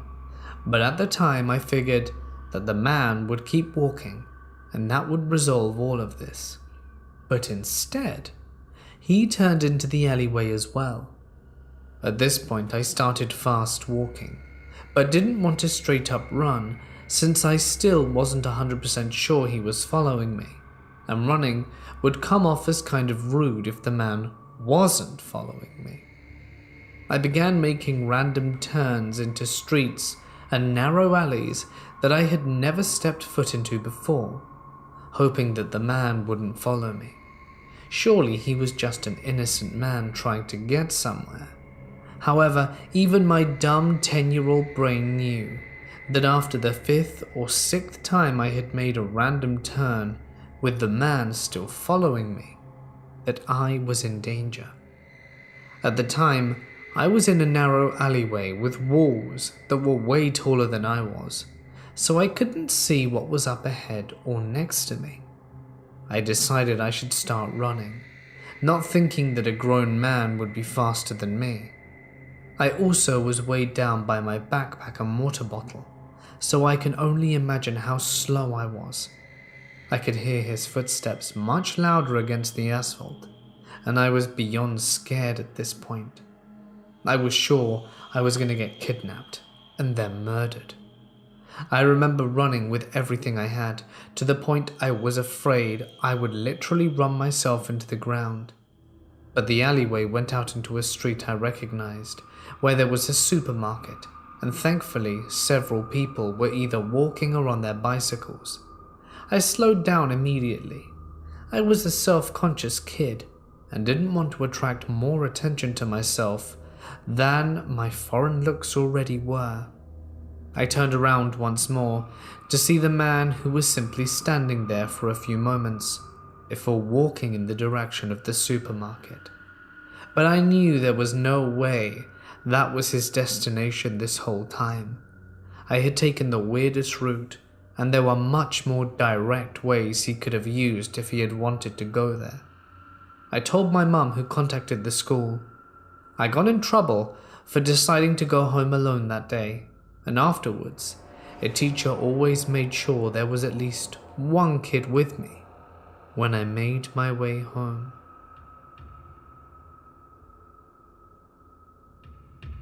I had a friend called Alicia. My town is mostly quiet. Not much happens around here, so when I'm walking around I don't feel like I'm in any danger. My town park has a section to the side which has hedges in the shape of a square, just over 1 meter high with some gravel. A statue and 2 benches facing each other about 10+ meters away from each other. So because it has a statue, it's called the Memorial Park. Most dog walkers don't go in that area because a lot of people sit there and there isn't much room to throw a ball. Not to mention, there was a huge field-size area for dog walkers and anyone else to go just behind us. Me and my friend just sat on a bench talking when this old guy with a dog trailing behind him comes into the memorial area. I must mention that me and my friend were sat in that area because I, at the time, was deathly afraid of large dogs, so I had my eye on him. The second he walked in there, he starts throwing the ball for his dog to chase. Nothing too strange yet, apart from the fact he kept staring me down, and when we made eye contact, didn't look away. My friend looked over to him, then back to me, and each time the ball is thrown, it got closer and closer to me. Both the man and my friend can both see me visibly flinch and tense every time the dog runs to the ball. My friend took one last look at the man and suggested we leave. Now, there is one entrance/exit to the Memorial Park area. We didn't want to walk past him because he was stood next to the exit, so we chose to leave through the gap in the hedges in the back, which was made from so many people forcing their way through that area. The guy follows us through the gap at a distance. Seeing as it was almost time to go home, me and my friend start heading towards the town center. The guy and his dog, who was now on a lead in front of us, I clearly remember my friend taking quick looks at the guy as we walked, and her saying in hurried whispers that he was staring at me. We walked through the town center and walked to the bottom of the road where me and my friend would have to part ways. We stopped to talk about what I saw out the corner of my eye, and the man's pace visibly slowed. At this point, we had been walking around 10 to 15 minutes. He walked past us slowly and looked at me in the eyes and then turned and started walking up the road. I was going to have to walk down it, and my friend insisted she would walk me home just to be safe, and because her curfew was later than mine, she was lucky in that regard and would help me out.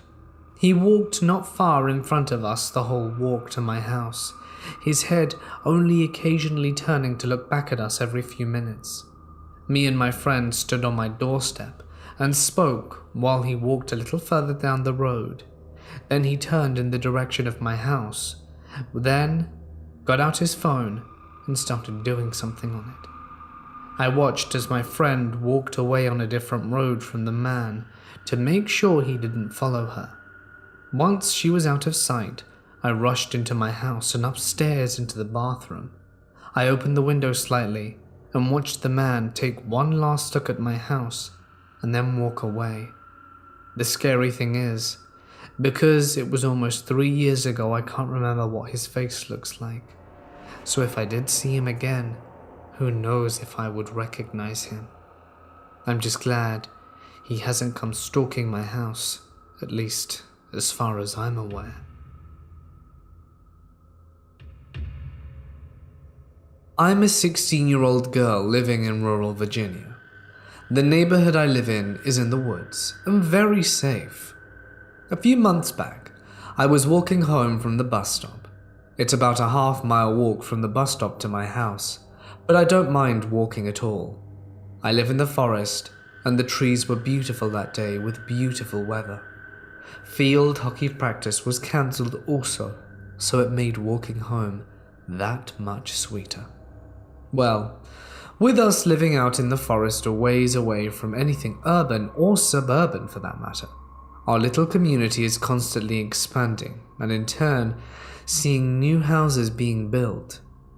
I lived on a dead-end road with my house at the bottom of a hill, so our house is pretty shielded by the slope and surrounding trees. Just a few days before this creepy encounter, a construction company had begun to clear a lot on the other side of the road further down. At this time, they had orange tape bordering the lot, so no extensive clearing had been started yet. But as I walked home and started to walk down the road leading up to my house, I saw a tan truck pull up on the side of the road. Even months later, I can vividly recall that it had extremely tinted windows. You couldn't even see into the vehicle, let alone the driver. At first, I didn't think much of it, but once I got within 20-ish feet of it, the truck turned on its headlights and began to back up as I got closer. I am naturally a jumpy, paranoid person, so I immediately walked off the road and was onto a lawn, trying to put distance between the truck and myself. At first, I thought it was merely a coincidence that the truck just happened to back up as I got closer. But the moment I began to walk past it, the driver started to back up at an angle, positioning the rear end of the truck right in my path, putting the truck at an angle that effectively blocked the entire road. Now I began to panic a little. I quickened my pace and walked into my neighbor's yard, walking from that yard to the next. Once I had sidestepped the truck, it had stopped altogether, just sitting there in the middle of the road with its headlights on. At that moment, I knew the truck was indeed following me. I couldn't show the driver which house was mine, and still staring at the tanned truck, I walked from yard to yard, passing over driveways but never going onto the road. I walked past my house once, but made sure that I didn't look at it or give any indication that it was mine. After what seemed like minutes, the truck began to drive away, but very, very slowly. Once it drove up the street nearby, a few hundred feet or so, it stopped again to, I assume, see if I'd go into a house. I didn't. I stood there beside a trash can and stared at it, and after a minute or two, the truck finally drove off. I realized looking back that it could have just been someone looking at the lot undergoing construction, but it doesn't shake the uneasy feeling.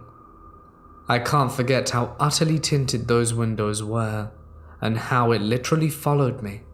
I regret not getting the license plate, especially since I had a huge opportunity to, but at the moment, the thought didn't cross my mind. All I cared about was getting away from the truck and protecting my house. I also learnt that safety is indeed in numbers. At the time of this encounter, I was taking the less traveled route because there were less kids. The scenery was beautiful, it was quiet, and less cars traveled that route. Now when I walk home, I walk with the rest of the kids and always keep an eye out for that truck. To the person in the tan truck, let's never meet.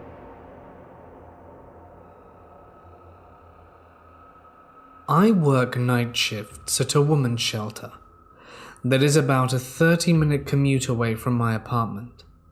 I take the metro every night to work and every morning from work. The closest metro station being situated a 5-minute walk from my apartment.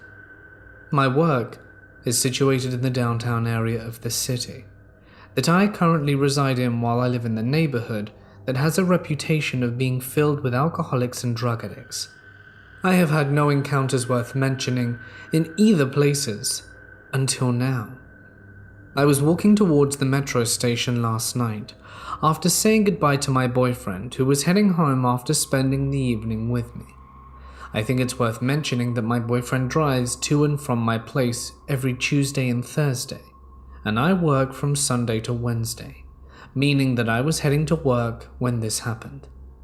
I was walking towards the metro station when a man suddenly appeared out of nowhere on the street corner across from the metro station and grabbed me by the arm.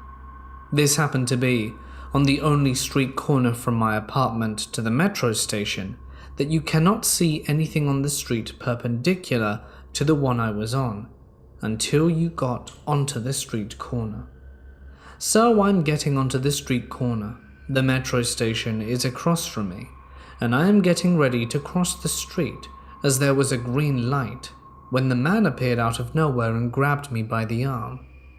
I freeze for a second before noticing that he is reaching over my body to grab my other arm, but before he could do that, I reacted and elbowed him in the stomach. I guess he didn't expect a quick reaction because he quickly let go. After he let go, I sprinted across the street and ran into the metro station. The metro station has 2 entrances that are parallel to one and another. Both are facing the turnstiles that access the metro downstairs. I had noticed from the corner of my eye that the guy had followed me, and before he got inside, I headed to the other exit, ran around the station, and headed back towards my apartment.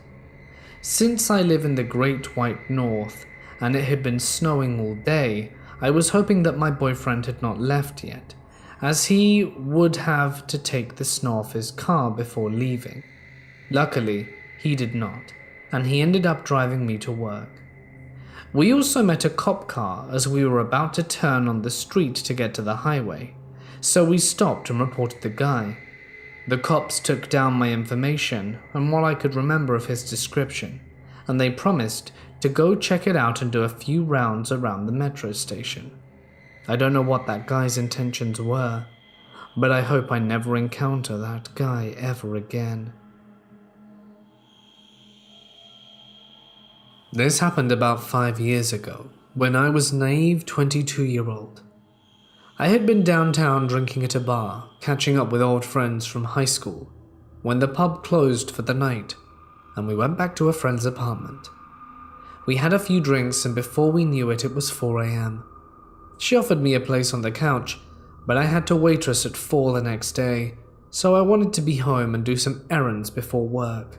I thought I grabbed a $20 bill for a cab fare in case, but it turns out I only grabbed a $5, so opted for the bus.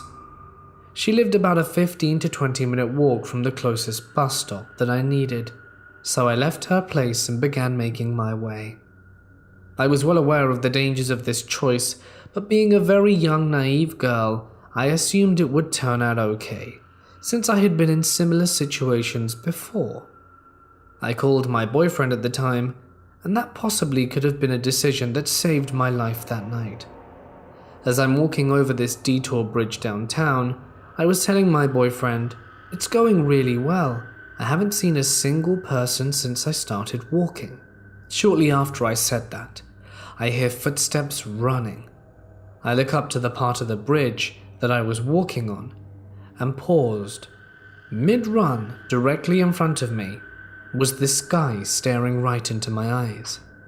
He was panting slightly from the running. He didn't look like he was drunk, but his eyes were so wide, and I'll never forget that image for the rest of my life. I kept walking, trying to keep as calm as possible. I loudly say to my boyfriend what had just happened, and describe his physical appearance as best I can, and as loudly as I could, and told him my location. I also said, if I stop talking to you for even 30 seconds, call the police and tell them everything I just told you. I decided to look back to see if he was following me, and sure enough, off to the side of the path I was on under a streetlight, he was there. A completely black silhouette that was this guy, standing stiff as a board facing me. I thought my heart was already racing, but that sight nearly gave me a heart attack. I walked faster, and after a minute I looked back over my shoulder, and he was in the exact same pose, just closer now, and under a different light post. At this point I had two options: continue on the path I was on, or make a run for it under this underpass that was extremely well lit. So I ran. I've been playing soccer and track all through high school, so I had some advantage. As I was in the underpass, I heard him sprint. I remember thinking, if you look back now, it could slow you down, but at least you'd know if he's following you or not. So I looked. I looked in time to witness him sprint past the lit area I was in. No time to rest, because I assumed he was looking to head me off somewhere, so I kept running until I reached a very busy and populated bus stop. As I was resting, from 3 to 4 blocks away, I saw him walking and look around everywhere, I assume looking for me. I got home and immediately called the cops, and one finally showed up to my apartment at 8 a.m. He took a statement, but there wasn't much they could do other than watch the area and keep his physical description in their database. The scariest part when I look back, over the whole course of the ordeal, I never saw him move until I made a run for it. It was like he was some kind of mannequin. So creepy late night stalker, let's not meet again.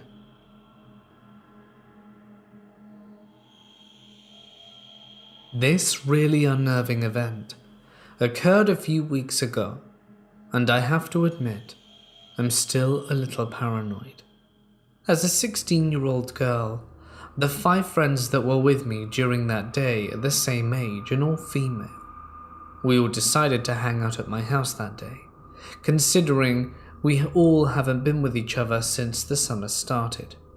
It was early afternoon by the time everyone had arrived. We were all having fun playing video games, chatting, and watching videos for the first few hours. A little later, as we sat through some quiet and awkward moments of boredom, one of my friends suggested we should go outside somewhere. Our first thought was to walk to a nearby grocery store, but that was immediately eliminated off the list, since it was going to be a 10 to 15 minute walk in 90-degree Fahrenheit heat. I spoke up, saying there's a small park only a few minutes away from my house. We all agreed to the idea, getting ourselves ready to head out. As I tell my mum where we're going, I lock the door behind us and start walking. We spend the last hour at the park. We're all exhausted, while at the same time not ready to leave just yet. We settle down at a picnic table and passed time chatting until one of my friends noticed a red car parked on the side of the street a little ways away from us, at the very front of the park. I didn't think anything of it at first, until she mentioned the man inside was repeatedly looking over at us. We thought it was odd, but nothing harmful. Still, we decided to leave, taking a different route home just in case. We arrived at the same street my house was on, relieved that we didn't see the same car, but anxious that it could appear again at any moment. It seemed like our suspicions were confirmed. The car then drove by us slowly, the man inside getting a closer look at us as we got a closer look at him and his vehicle.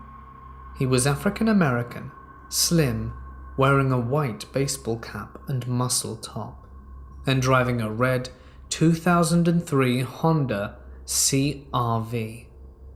He stopped adjacent to my house, out of all places. I was now unsure of what to do. One of my friends told me to call my parents, and I reluctantly complied. He called my dad and asked him to get us outside the house. He was slightly confused, but he agreed to do so anyway. And a few seconds later, I saw my dad on our front lawn, and we rushed over to him to tell him about the red car that was still parked near us. He ushered us inside, all while keeping an eye on the creepy man. We all sat down to take a rest, as my dad was taking pictures of the car and license plate. We were all discussing what just happened, and one of my friends apparently noticed something we did not. According to her, when the man parked his car, leaned back in his seat, he had his phone facing us through his rear window, and he was staring at us through his rear view mirror. It made me feel so sick and disgusted, wondering what that guy planned on doing with the photos and videos he took of us.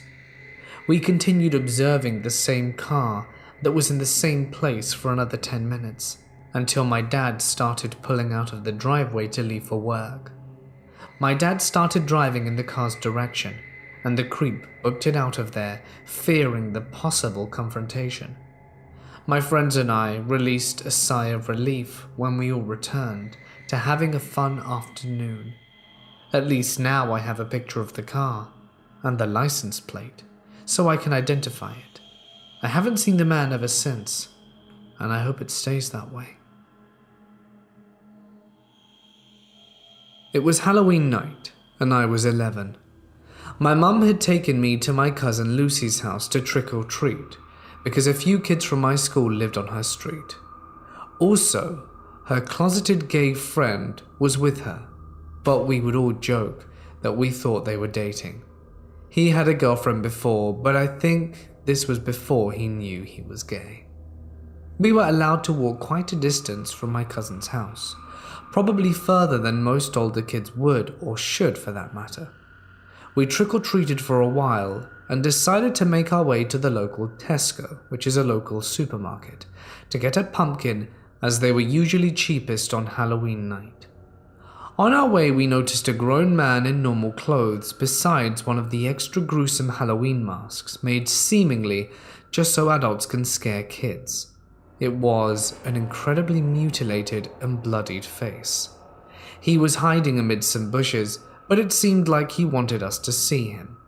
I remember thinking it was weird because he definitely seemed old, judging by his hands, so he wasn't just a teenager. I realized he seemed like one of these old sad dudes that get some perverse joy out of scaring little kids.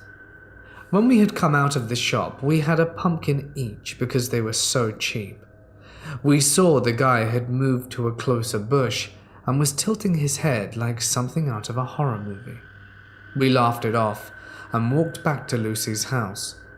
Just before we reached Lucy's street, we stopped for some reason. I think we were laughing at a joke or something, and then, as I was at the back of the group, I noticed the creepy guy was right behind us with his arms raised, and then made an attempt to grab me, but I stepped back. Not too exaggerated to the point he was obviously joking, but to the point it wasn't entirely obvious whether he was playing a simple prank or was absolutely insane. I assumed since he'd followed us home it was Lucy's dad, Ricky, with some fake old guy gloves, so I just turned around and said, "Uncle Rick," as my friend bolted away, and I soon followed. We got to Lucy's house and told our parents, and they seemed very concerned for some reason.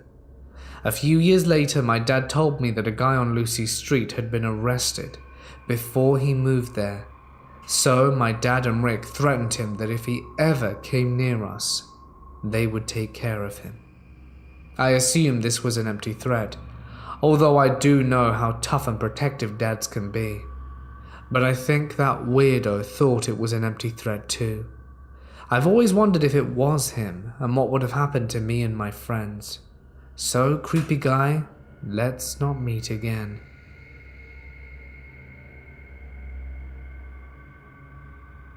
I lived quite close to my school in primary, so my older sister and I would walk home because my parents worked. My sister is 5 years older than me, so my parents trusted her enough to leave us home alone instead of going to after-school care. One day when I was in 3rd grade, I was asked by my teacher to stay back at the end of school. I told my sister, and she said she would just go home and wait there. I should also mention that the way from home from school was pretty much along a main road, and it should have been fine. I head back to my classroom and start talking with the teacher. At this point, it was nearly 5.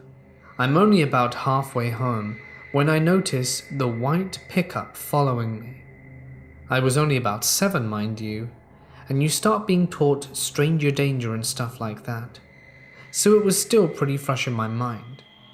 The pickup gave off suspicious vibes, and the street felt empty. I remember it still being bright out, but this pickup was the only car on the road. Worse still, it wasn't even on the road. It was on the side, moving very slowly behind me. At this point, it was a red alarm in my young mind, as even then I was pretty cautious of everything. I looked back again, and this time I think whoever it was knew I was aware of them. This was bad, because I think they panicked and were driving a little quicker now to close the gap. I was also getting more panicked too. Then I remember thinking there's a path between the next houses. It leads to the back of other people's homes, and then to the street next to mine. I walk a little faster, and I guess they noticed too. I remember them speeding up a little bit, but still keeping a gap. I quickly turn down between the houses and start running as soon as I think I'm out of their sight. I hear the pickup go faster and then come to a stop. By now I've turned the corner and hid so they couldn't see me. I hear the doors swing open, and I just hoped they wouldn't follow. I hear someone step on the grass. They were following, and I was panicking. Just then a voice says that they should just leave and forget about it. They speed away, and I walk the rest of the way home. Now, you might be thinking what made me think of this just now. Well, a while ago, I heard my parents talking about some pretty dark stuff that was shut down on the internet, out of the Gold Coast in Queensland. I step in to ask what they were talking about, and they said that when I was a kid it came out on the news that the police had taken down a huge CP website. I then went and searched this up, and turns out that the guy in charge of the website ran it out of the suburb I lived in. I got chills reading the article. Remembering back, this all happened 2 years after the van incident. 29 kids were saved from abuse that were featured on that website. It just really gives me the chills to think that maybe the guy in the pickup truck was one of them.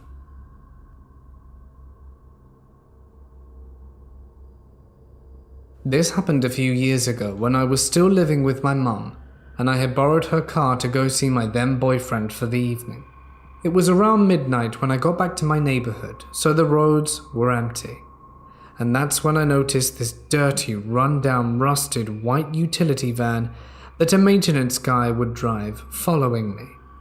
I never even saw the driver's face, but I got this immediate sinking feeling in my stomach because something felt wrong about this van. Now, I was only 20 at the time, but I knew better than to just drive straight to my house and letting this person know exactly where I lived, no matter how desperately I wanted to just go home and ignore it. But I also wasn't 100% sure they actually were following me yet. I didn't want to jump to conclusions just because it was late and I was alone and paranoid. So I drove to a shopping complex a few minutes out the way that's well lit and has a public library to see if I was followed there. I thought I lost the van, but decided to wait in the parking lot a few minutes because I had a bad feeling I couldn't shake. Sure enough, the van showed up and was driving in random circles around the parking lot, looking for me. This scared me quite a bit, so I drove towards the big mall that's always got security police presence. Because it was the midway point between where I was and where I lived, I parked in a pretty well-lit although empty 24-hour McDonald's parking lot, where I had a great view of the roads and the mall. But I wasn't super easy to spot, and waited to see if the van showed up looking for me.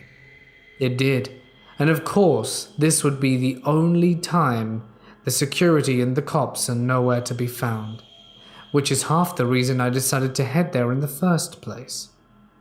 Realizing whoever was driving this van was 100% actively following me in the middle of the night, I knew just driving home was not an option, and that's a terrifying realization. Luckily, the police station is just a few minutes away from where I was, so I try and discreetly drive away, hoping the van hadn't noticed me yet. I wasn't that lucky, because it wasn't before long that it was in my rearview mirror once more. At this point, I'm panicking pretty hard and my anxiety is high. I finally pulled into the police station parking lot, and seconds later the van came to a stop in the middle of the road for no more than a few seconds. I'm guessing just long enough for them to realize where I'd led them, and took off really fast immediately. I did make it home safe and without seeing the van again, not long after, but this whole ordeal took less than an hour of my night up. It was after 1 a.m. by the time I made it home, and I was terrified the entire time. I don't know what this guy's specific intention was, but honestly I don't need to know. I know it was nothing good, and I likely avoided a very bad situation. If you think someone is following you, it's not stupid or paranoid to make sure you aren't right. Who knows what might have happened if I'd have led him to my house, or gotten out of the car.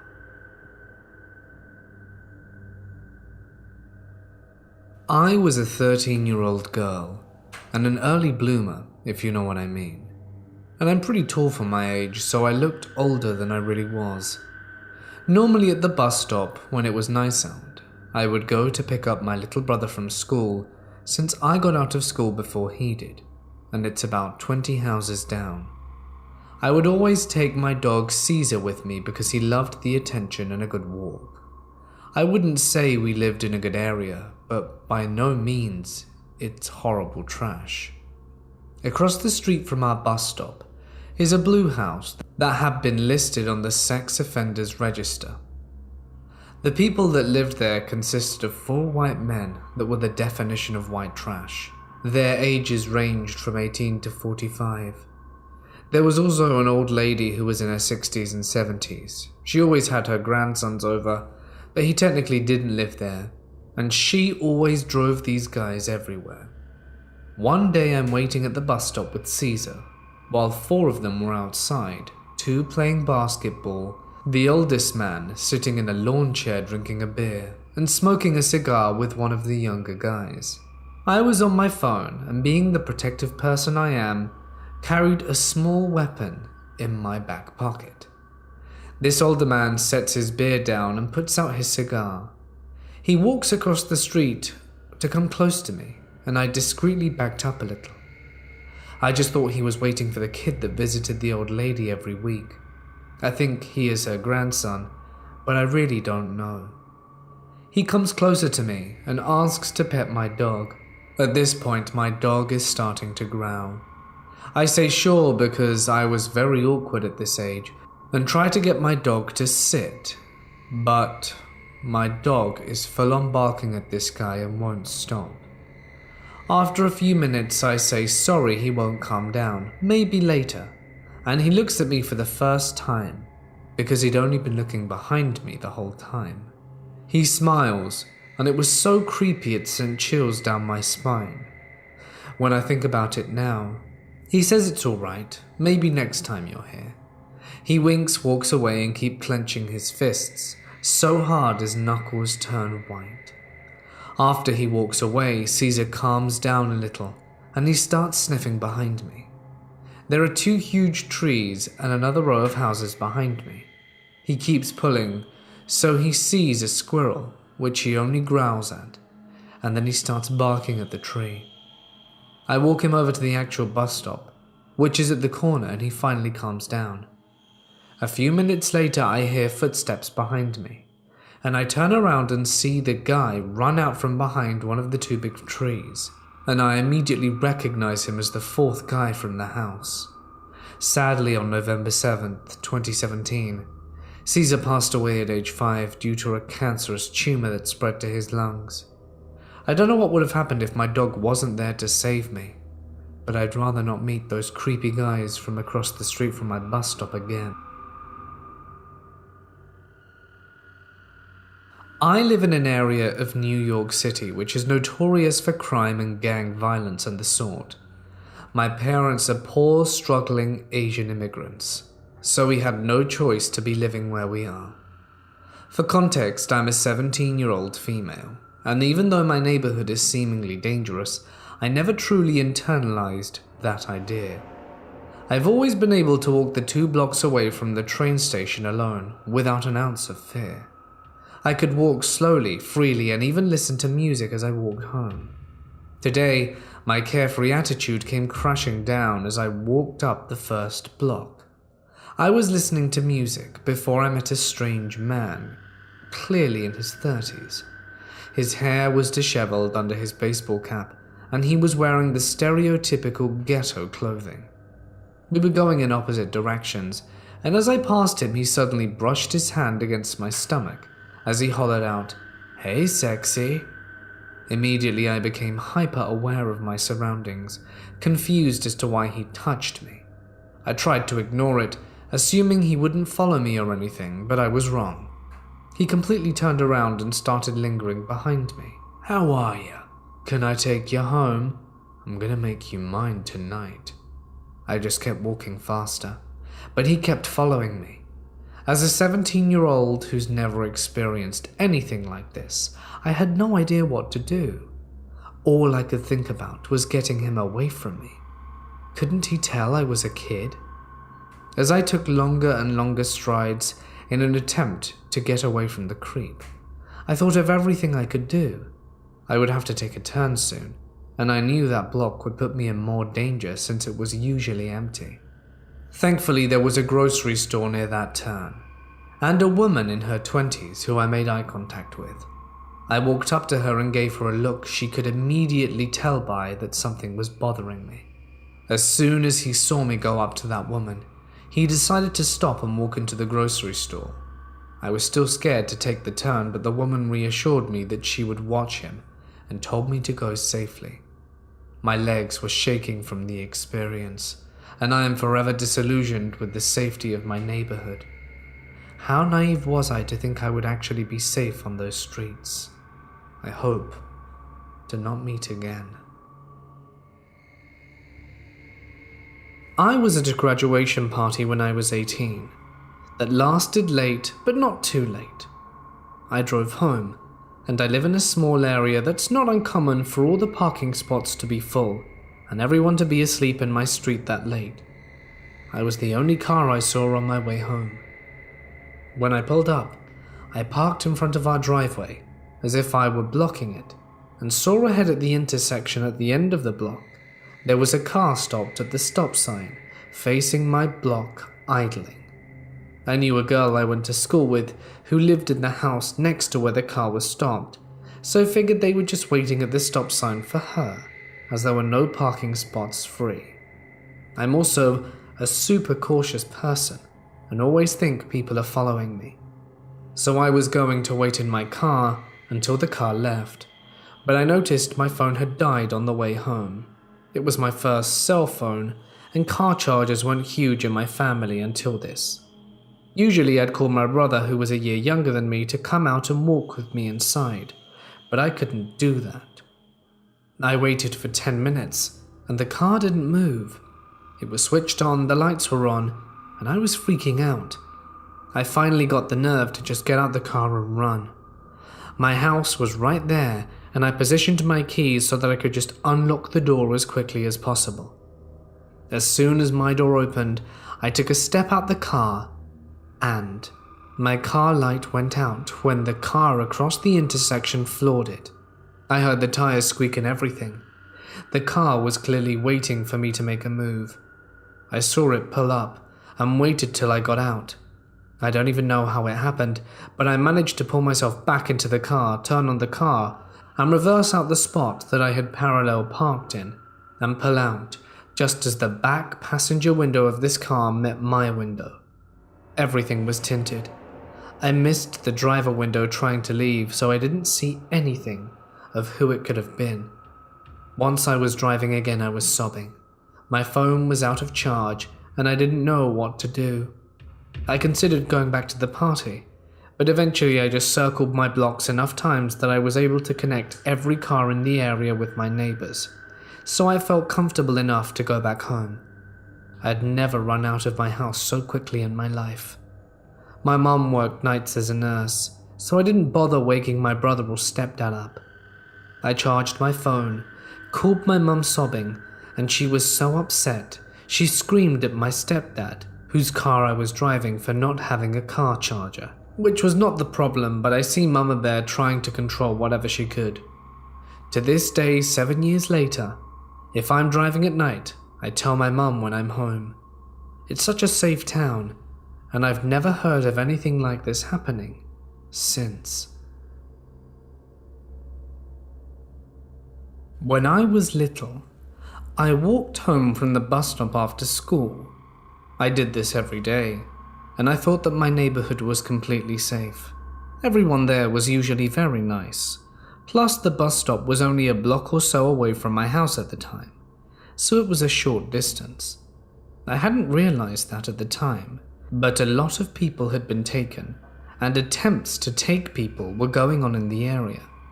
The school sent out the obligatory emails and phone calls informing the parents of the situation, but it hadn't yet reached me.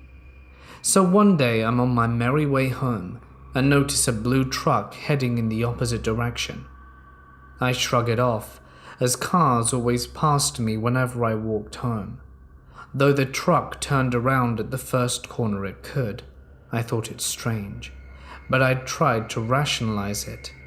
They probably forgot something. I was wrong.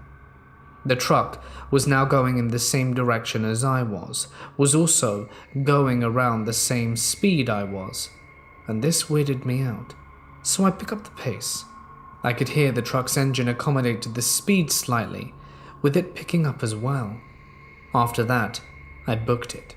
I ran as quickly as I could to my home, and I could hear the truck's engine roar as it got faster. I somehow made it back to my house, slammed the locks on the door as quickly as possible, and was so grateful that my mum left the door unlocked that day, especially since I'd been trying to have her leave it locked so that I could use my new house key. I don't know if they were targeting me or not, but I'm glad I didn't get to find out. This story takes place when I was 17 years old. It was the summer between my junior and senior year of high school. I had just gotten my license and car, and finally gotten my first taste of adult freedom. So, naturally, I abused it. I would sneak out at night and go hang out with boys in the neighboring town, and come back in the early hours of the morning. I felt pretty badass, to say the least. One night, I was driving home at around 2 a.m. To get back from my neighboring town, you have to drive through our old military base. It's not abandoned or anything, and has multiple businesses and banks, and there is a section of it with light-up signs to a walking trail. This little area has a small lot for people to park their cars while they run, bike, or whatever they wish to do on the trail. As I drive on base, I see a car in the lot. I admittedly don't know anything about makes or models of cars, but I can tell you that it was a car, and that it was black. Its lights are on, and when I drive past it, it leaves the lot and begins to follow me.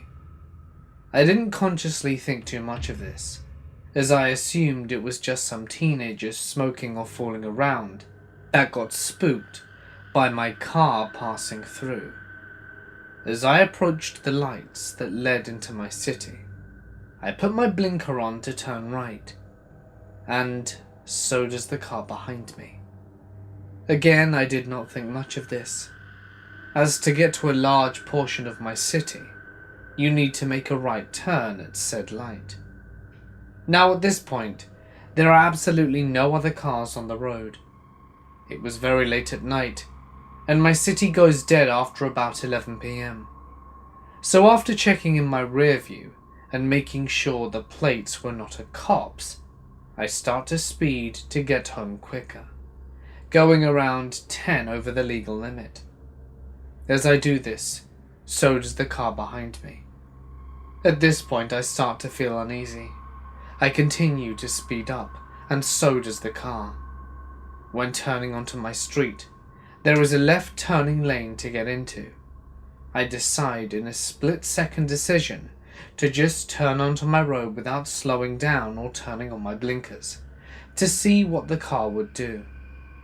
They did not initially follow, and as I approached my house, I still felt like something was off. Sure enough, the car had turned around to continue following me down my road. I started to freak out. I knew that I was being followed. I'm a little 17-year-old blonde girl in a Mini Cooper with no self-defense, and I can't call my parents because then they would know I snuck out, and I can't call the police because it was past 9, as it's illegal to without an enhanced license before you turn 18 in NYS, and I was terrified to get a ticket. I couldn't even go downtown to the police station as there were too many stops and lights that I didn't want to be stuck in with this person.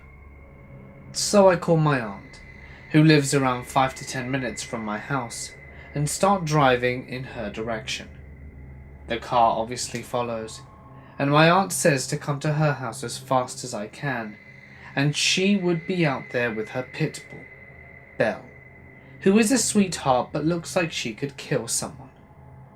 As I'm driving up the country road to her house, I speed faster and faster, and the car continues to match my speed. I ended up going at about 100, and they do the same. I go into fight or flight mode, and I push my car to as fast as it would take me as I go up the final hill to my aunt's house, and had a fast and furious tire screeching moment as I quite literally whipped into my aunt's development. I could not see the car following me down the hill because I was going so fast. I immediately run into her house. When I arrive, we lock all the doors and windows, and she goes to bed after 10 minutes. But I stay up, adrenaline still rushing. From her guest bedroom, you can see out into the street. I kept peeping through the windows to make sure the car did not come back. To my horror, a few minutes after my aunt went to bed, I saw the same car slowly circling the neighborhood, briefly slowing down outside my aunt's house, presumably once they saw my car. Luckily, they did not stop, and left the neighborhood after that. I don't think I've ever been more scared in my life. My city is small, and I did not recognize the car, so I truly do not believe it was a prank. I wish I had called the police or gotten plates, but I wasn't thinking straight, and I'm glad nothing bad happened that night, and that whoever was driving the car did not catch up to me, or God knows what they wanted to do. I might be overreacting, but I plead and hope to never meet the driver or occupant of that car ever again. This happened to my Aunt Clara about 20 years ago. She was a regular at a bowling club. As you can imagine, bowling isn't a super popular sport, but attracts its own unique crowd nonetheless. She usually got a lift from her husband, and was picked up at roughly around 10. However, on this night, her husband had been called back to work for an emergency at the plant where he worked. He was pissed, but it wasn't too much trouble for my aunt, because the walk back to her house was nothing more than about 15 minutes. She thanked all the members offering her rides and said that she would be fine, as another member took her balls and said that he would bring them next time. It's not like she could bowl when she was at her house anyway. So, she got her stuff and made her way home. And as the bowling alley was at the edge of town, it teetered off to become the sticks almost. She started her walk fairly pleasantly, and about halfway, she saw someone in the distance. She thought it was a guy trying to break into the car, so instinctively decided to cross the road and pretend not to notice. She tried to ignore him as much as possible, but he had no intention of ignoring her. He immediately stopped what he was doing, and my aunt said she heard a metallic clang as something fell to the ground, and heard the man literally run across the pavement and road over to her. He got right behind her, and she could hear his breath loud as he had just run a short distance, dangerously close to her neck. She was scared and unsure if she should turn around and say something or be polite, but chose to remain oblivious. Not 3 seconds had passed when my aunt felt his hand rest gently on her shoulder. She turned around, and he was there panting, and offered her a big smile, and said, "Hello, where are you off to?" She gave her a wry smile, and said that she was just making her way to see a friend. He looked at her, and she could see this kind of crazed look in his eyes. There was something weird about his pupils, but she couldn't really tell what. He said, "Can I come too? I need a friend tonight." She didn't really know what to say. On the one hand, she could be polite and try and lose him halfway there, and on the other, she could be rude and potentially face the consequences of a pissed-off guy who she didn't know, who she was pretty sure she'd just seen trying to break into a vehicle with a crowbar. So she chose to be nice and said, "Of course." The guy smiled again and put his hand on her shoulder as they started walking. The man was a fair bit bigger than my aunt, so she relented and walked the death march with this creepy guy. She was no more than 5 minutes from her house and needed to find a way to lose him. Problem being, her house was on this very road, so there was no way for her to lose him really, unless she cut off another road and went around in a circle. But then what if he didn't follow? She'd lead him right back to where she didn't want him to be. All these thoughts entered her mind as she walked ever closer to her front door. She made a tactical move and just kept on walking. The guy was starting to get bored as my aunt wasn't saying much, and kept asking how far it was and if it would be much further. She said that it was just up here, and then picked a random house with all the lights off. She said that this is where her friend lived. She was getting desperate and feeling incredibly anxious. It was only 10. She knew some people could be in bed at this time, but she wished on her lucky stars that there'd be no one home. I'm not sure why.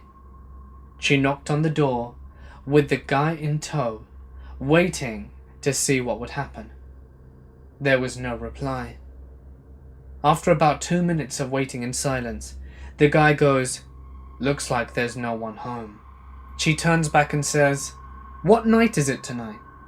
He says, "Thursday." And she goes, "Oh man, there's me thinking that it was Friday. I'm so sorry, my friend. Well, no harm done. Looks like we won't be going anywhere after all. I better get home now. Hope you have a good night," and started walking along. But he caught up fairly quickly, unrelenting and unprepared to leave her be. "That's all right. Why don't we chill back at your place?" That's when things got creepier. His hand started descending her shoulder and all the way down to her waist. She instinctively slapped his hand off and told him that that wasn't cool, but he then gave a very, very angry look, and she started to feel very threatened. In a moment of panic, she dropped her purse intentionally so that things would start falling out. She saw a lipstick of hers begin rolling down the sidewalk, and as she was picking things up, she looked behind her and indicated to the guy, saying, "Oh darling, would you be a dear please and pick that up for me?" He thought about it for a moment and then turned his back for a second to retrieve the fallen article. The moment that he had reached the lipstick, my aunt was already running at full speed with her bag towards her house. She didn't dare look back, but she also didn't dare to make her way home. When she found a street corner, she turned, stopped immediately, and needed to see where the creep was. She was about to peek her eye around the corner, but that's when she realized she didn't need to. She could hear the man furiously running as fast as he could behind her, and she decided to carry it on and kept up the chase. She ran around that street and made a perfect square and looked around again, and he was just a little off. She was running out of energy and completely terrified, and saw some bushes in a neighbor's garden. She lunged into the bushes and tried as best she could to remain completely silent. There she remained, holding her hands over her mouth, eyes wide in the dark, seeing if this creep would pass her. She heard him before she saw him. He was running like there was no stopping him, fortunately completely oblivious to her hiding spot, and ran straight past. Fortunately for her, he kept on going and didn't seem to stop running even though he didn't see her. It took her about 20 minutes before she finally had the courage to even peep out of the bushes. She didn't hear anyone, and she didn't see anything, and she started walking back quietly, always looking behind her in case she'd need to burst into a sprint once more. She finally reached the stairs of the house and ascended them quickly. She looked around, and she said that it was at this moment that all her fears returned and that her heart dropped to her stomach. Out in the distance was the guy. He was watching, and he began running and running faster than before towards the house. As cliche as this may sound, my aunt then dropped the keys and was fumbling in her hands, shaking as she inserted them into the locks and finally ran into the door.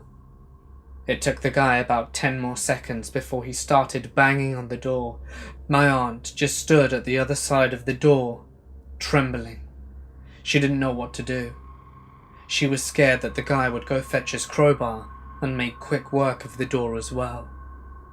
When she finally gained her composure, with the guy still banging on the door, did she run to the phone and dial 911 and explained that a creep was banging on the door, and she was pretty sure she saw him trying to break into a car earlier. The operator insisted on staying on the line and said that the police would be there soon to deal with this guy. She wasn't too far from the police station, and it only took about 3 minutes before she heard the whirl of sirens and the police approached the area. That's when the banging stopped and the guy started running. It didn't take long for the police to catch him too, and my aunt kept in touch with them to be informed of the proceedings. As it turns out, this guy had just been released from prison not 2 weeks before. And what do you know? In that time, he'd already been linked to a robbery in the area, was trying to break into a motor vehicle, and was creeping on my aunt.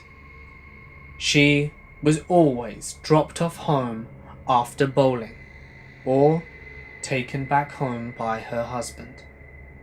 It's always sat with me, this story, because I, as a petite young woman, fear for my safety after dark, and hope to never encounter anyone like this.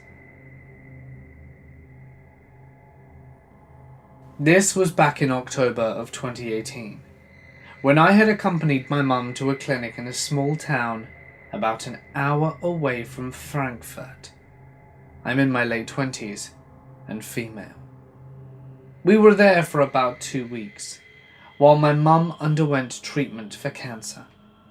Unfortunately, soon after arriving, she experienced a lot of pain in her leg, and we later found out that the cancer had spread there, and her leg could break at any wrong step.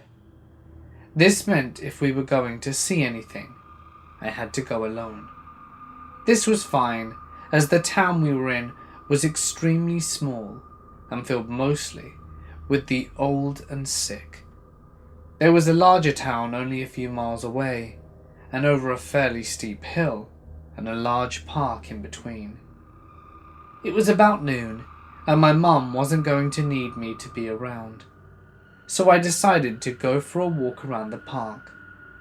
To get there, I just had to walk down the path, cross a street lined with inns and cafes on the side leading to the park. There are twisting paths, cross bridges over each other, a lot of benches, a couple fountains, and 1 or 2 community buildings. I chose a path that would take me right beside an underground fountain, about as deep as my shoulder, with steps leading down to the spout. It was there I first saw him. I was heading almost directly towards the fountain, when a man's head pops up, looking directly at me. I looked back at him for a second, thinking I had surprised him just as much, and we do the normal look away quickly thing. I was the only one who looked away. When I looked back, I realized he was still watching me. Then I noticed he had one arm crossed over his chest and moving, as though he were touching himself. As soon as I realized this, I looked away and changed my direction in order to give him a wider berth. I was stunned and in disbelief that I convinced myself that whatever he was doing had nothing to do with me, and that as long as I kept walking, he would go back to being weird all by himself. I turned down a path that, for the immediate area, was wide open. I was still close to the cafes and inns, and the occasional other person also taking a midday walk. I was almost to an area that would take the path through patches of woods, which would also take me out of the public eye, when I looked back to see if the guy was still in the fountain, but he was gone. Surprised, I quickly did a circle and noticed he'd taken off, doing a wide loop that left a lot of opportunity for our paths to cross again if I didn't change direction. Once again, I couldn't believe it. I thought, it's the middle of the day. We're in a quiet but not unpopulated town about a mile away from a larger one. There's no one here but old and sick people. There's no way a predator would be here, now, and hunting me. But I still stopped and decided to change directions again.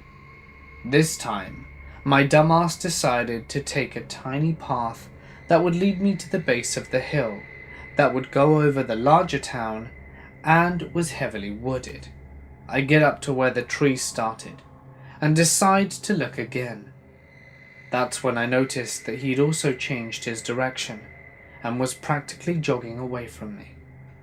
I looked back up the path and realized that continuing would leave me completely alone and vulnerable, and even though I didn't know where it led, I had a fairly good idea that the path the guy was jogging up would eventually connect to this path in the woods, because they all did. So I stood at the end of the path, and waited until the guy was out of sight before I turned around and headed in the opposite direction, through the grass of a pretty wide open portion of the park. I got to where I was a safe distance away and pulled out my phone to start recording myself. I figured I would just make it look like I was video chatting with someone. This was when I was shown without a doubt that this guy was after me, because not long after I made it across the park, but to where I could still see the path up the hill, he comes down the very same path, looking side to side, looking for me. He eventually spots me again, as I had very bright dyed red hair and was pretty easy to spot in such a wide open area. It's at this point I feel safe enough because there are people nearby, and I'm within running distance from the town should this guy look towards me. I keep wandering around, testing to see how far this guy will go. He keeps following me, trying to stay out of sight, because at one point I quickly turn around, suddenly, to watch him sprint back into the trees, until eventually I go up a hill that has zero cover for him to use, and I lose track of him. I continued on to explore a different small town, making sure that I was always in a public space and easily seen, but I never saw him again. Trust your gut. My head was telling me there was no way this could be happening to me, and I almost tested it by walking up in the woods, but my gut screamed bad idea, and I couldn't be more relieved that I listened. Trust your gut. Around 2012, I lived in the industrial part of a city, where there weren't many houses around nearby. Just warehouses, trains, and some businesses scattered around. Even during the day it was rare to see people walking around, unless it was to or from the bus stop. One night, I was feeling off, like maybe my boyfriend and I had been arguing, or my roommates were getting on my nerves, and I decided that I needed to go for a walk. It was cold and late, past midnight. I just really needed some fresh air and time alone. I was a 21-year-old girl, who at that point in life wasn't very concerned about my own safety or well-being. I wouldn't say that I thought I was invincible, but I definitely did some careless and stupid stuff, and I'm lucky to have survived. This would qualify as one of those situations. I threw on my long trench coat, combat boots, a big fuzzy hat, and took off in a rush. There wasn't anything particularly scenic or pleasant around there, so I just went into the direction I knew best, towards the liquor store about half a mile away. As I approached the store, I reached into my pocket and realized that I had forgotten my wallet and phone. This store was closed anyway, so I just kept walking, still in the light of the neon liquor signs. I heard a car approach me and press on the brakes. I slowly looked over my shoulder to see the tip of my boyfriend's 90s silver Buick LeSabre moving alongside me. Relieved, I look to the driver's seat and see a man who is definitely not my boyfriend. He rolls down the window and says, "Get in the car." I was completely caught off guard, shocked, confused, and honestly kind of angry. "What?" "No," was my response, as I kept walking. He kept pace with me as I continued down the block. I kept looking over and finally told him to piss off, but he didn't do anything. He just kept right beside me, staring at me with the window down. Suddenly, he sped off, and a wave of relief washed over me. I really didn't know what to do next, so I cut around a corner and started walking in the opposite direction of the street back towards my house, towards the oncoming lane in case he came back around, which he did. He would stop and then creep forward as I walked, all the while mumbling things to me. He definitely seemed to believe that I was going to get into the car with him, because he surely was not taking no for an answer. This time at least, there was a whole lane between us, but I really had nowhere to go. If I decided to take off running towards my house, there was only one way to get there, through the deserted industrial area, following on down the road, which led into a tunnel under the train tracks. He would be able to follow me right to my front door, with no witnesses, very easily. There was a 24-hour convenience store a mile in the other direction, but was that really my best option? I felt helpless. Out of nowhere, I heard the chattering sound of people in an unmarked building beside me. Without a second thought, I frantically pushed the door and entered a scene that I will never forget. A bunch of sweaty men smiling and speaking to each other in Italian, as they cheered and finished their beers as they packed up their ping-pong paddles. They all stopped and looked at me, and I shakily exclaimed, "There's a man outside following me, and I was really scared." It was silent for a second, as they all eyed one another suspiciously, but then one guy eventually offered me a ride home. I was so thankful to be in this stranger's fancy car for a whole minute and a half. I kept apologizing and thanking him. He was just kind of like, "It's okay. Be safe. Sketchy looking girl who just busted into our weekly tournament. You weirdo. Please don't rob me." When I got home, I immediately looked up the non-emergency police line, but decided against calling. Because like I said, the dude was in the exact same make, model, and color as my boyfriend's car, who was likely to be in the same exact area shortly. Looking back, I probably should have made the call. When said boyfriend did get home, he was furious with me that I put myself in that situation. Like, sure, that was a dumb move by me, but what about this guy who was lazily trying to kidnap me? Who the hell does that? So, scary man in the silver Buick, please, let's not meet. I hope no girls met him that night, or ever. And Italian dudes, thank you so much for having your hobby right next to where and when I needed you the most.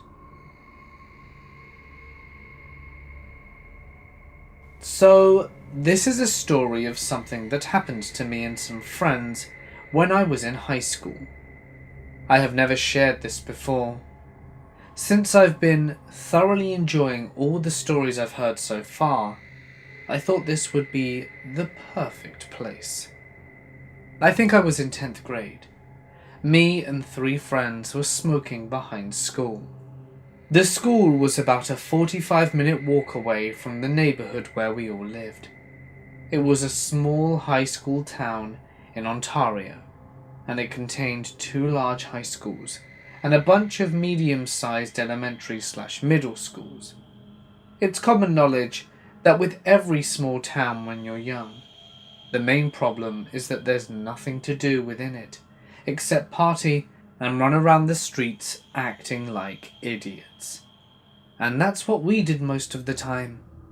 But I went through phases when I was 13 to 15, where I just went to parks and school with friends, and smoked or drank. This particular night was just a smoke. In the middle of our session, a car pulled around back of the middle of the school that we were smoking at. A man got out of the car and began walking towards us.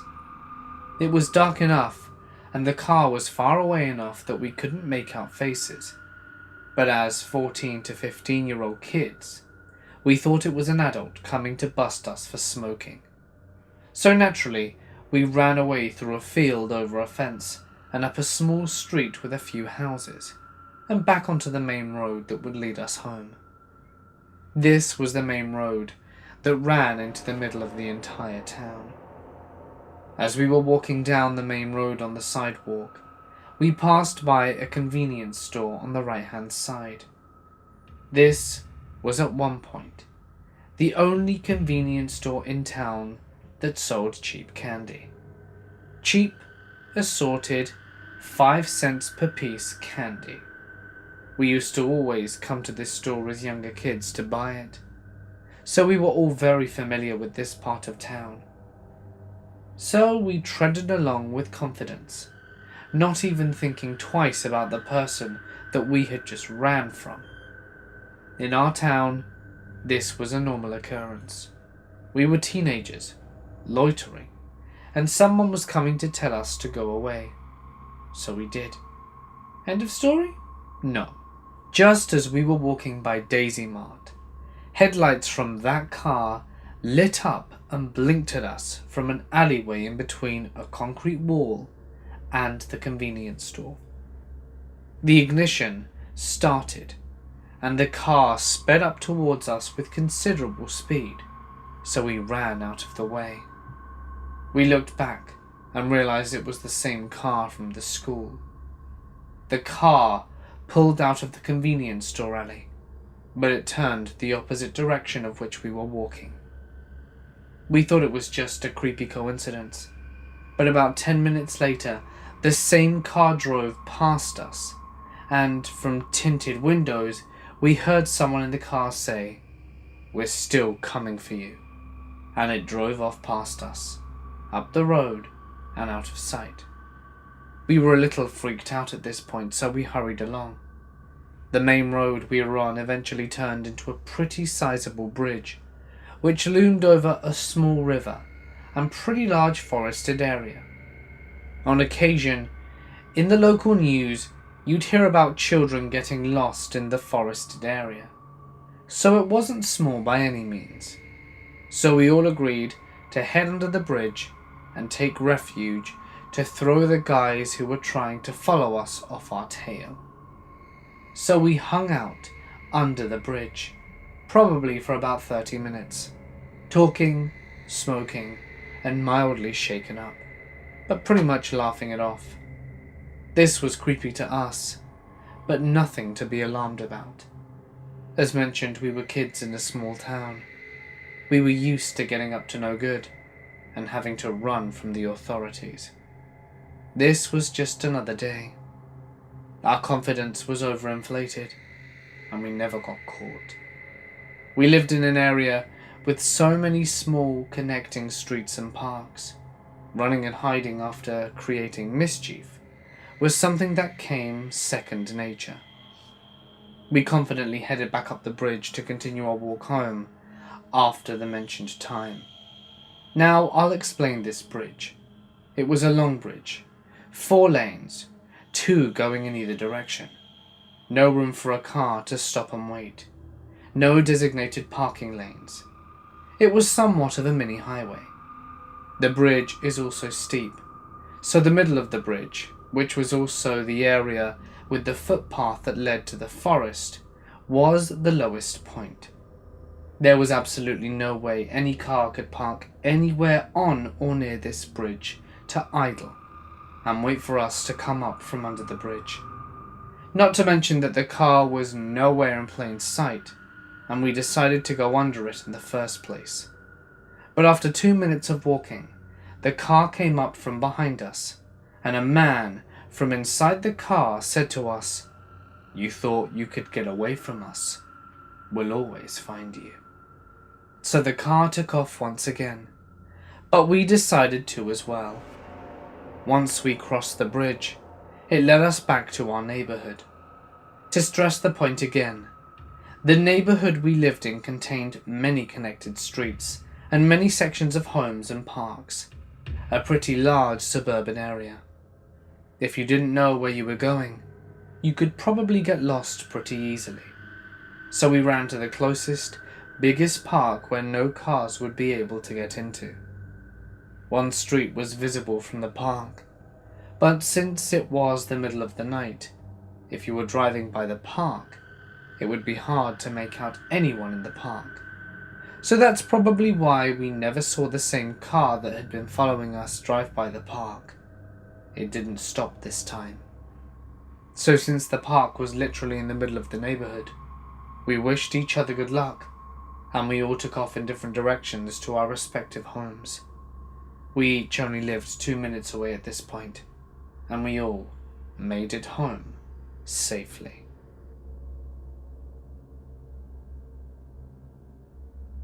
This was about a week and a bit ago. I was on the bus from a shopping mall in Australia to a bus stop to which I'd get some food from a supermarket, Coles, and then walk home from there.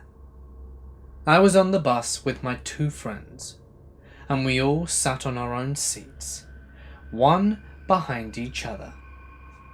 My friends and I are 17. About 5 minutes into the bus ride, this athletic-looking man got on the bus.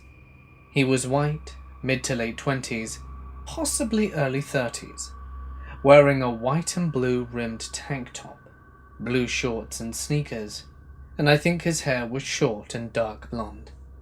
Anyway, people obviously got on the bus. Nothing wrong so far. So we're about halfway to my stop now. About 10 minutes after the man got on, my friend Sarah was napping and Tammy was reading for English, and I was listening to music. The athletic man looked back at us, pretty sure that he was looking at Tammy at first. My friends and I sat on the left side of the bus, with the man sitting on the right side, probably about 3 to 4 seats in front of us. So I assumed that he thought Tammy was cute. But then I thought, wait, what the hell? She's 17, looks 17, and the man is about 30. The man stopped looking at Tammy, and then a minute later he looked back at Tammy again, just staring at her for a minute. Tammy and Sarah didn't notice. I looked back at the man who made eye contact with me, and then stopped looking at Tammy. At this point I was suspicious, but I didn't say anything. Then he stared back at Tammy for a 3rd time, this time for even longer. I glared at him because, hey, staring is creepy, to which he made eye contact with me again, and then stopped looking. I texted Tammy and was like, hey, my bus stop is soon, maybe 10 to 15 minutes away. Just so you know, the creepy dude is staring at you. Be careful, in case he's still on the bus when I leave.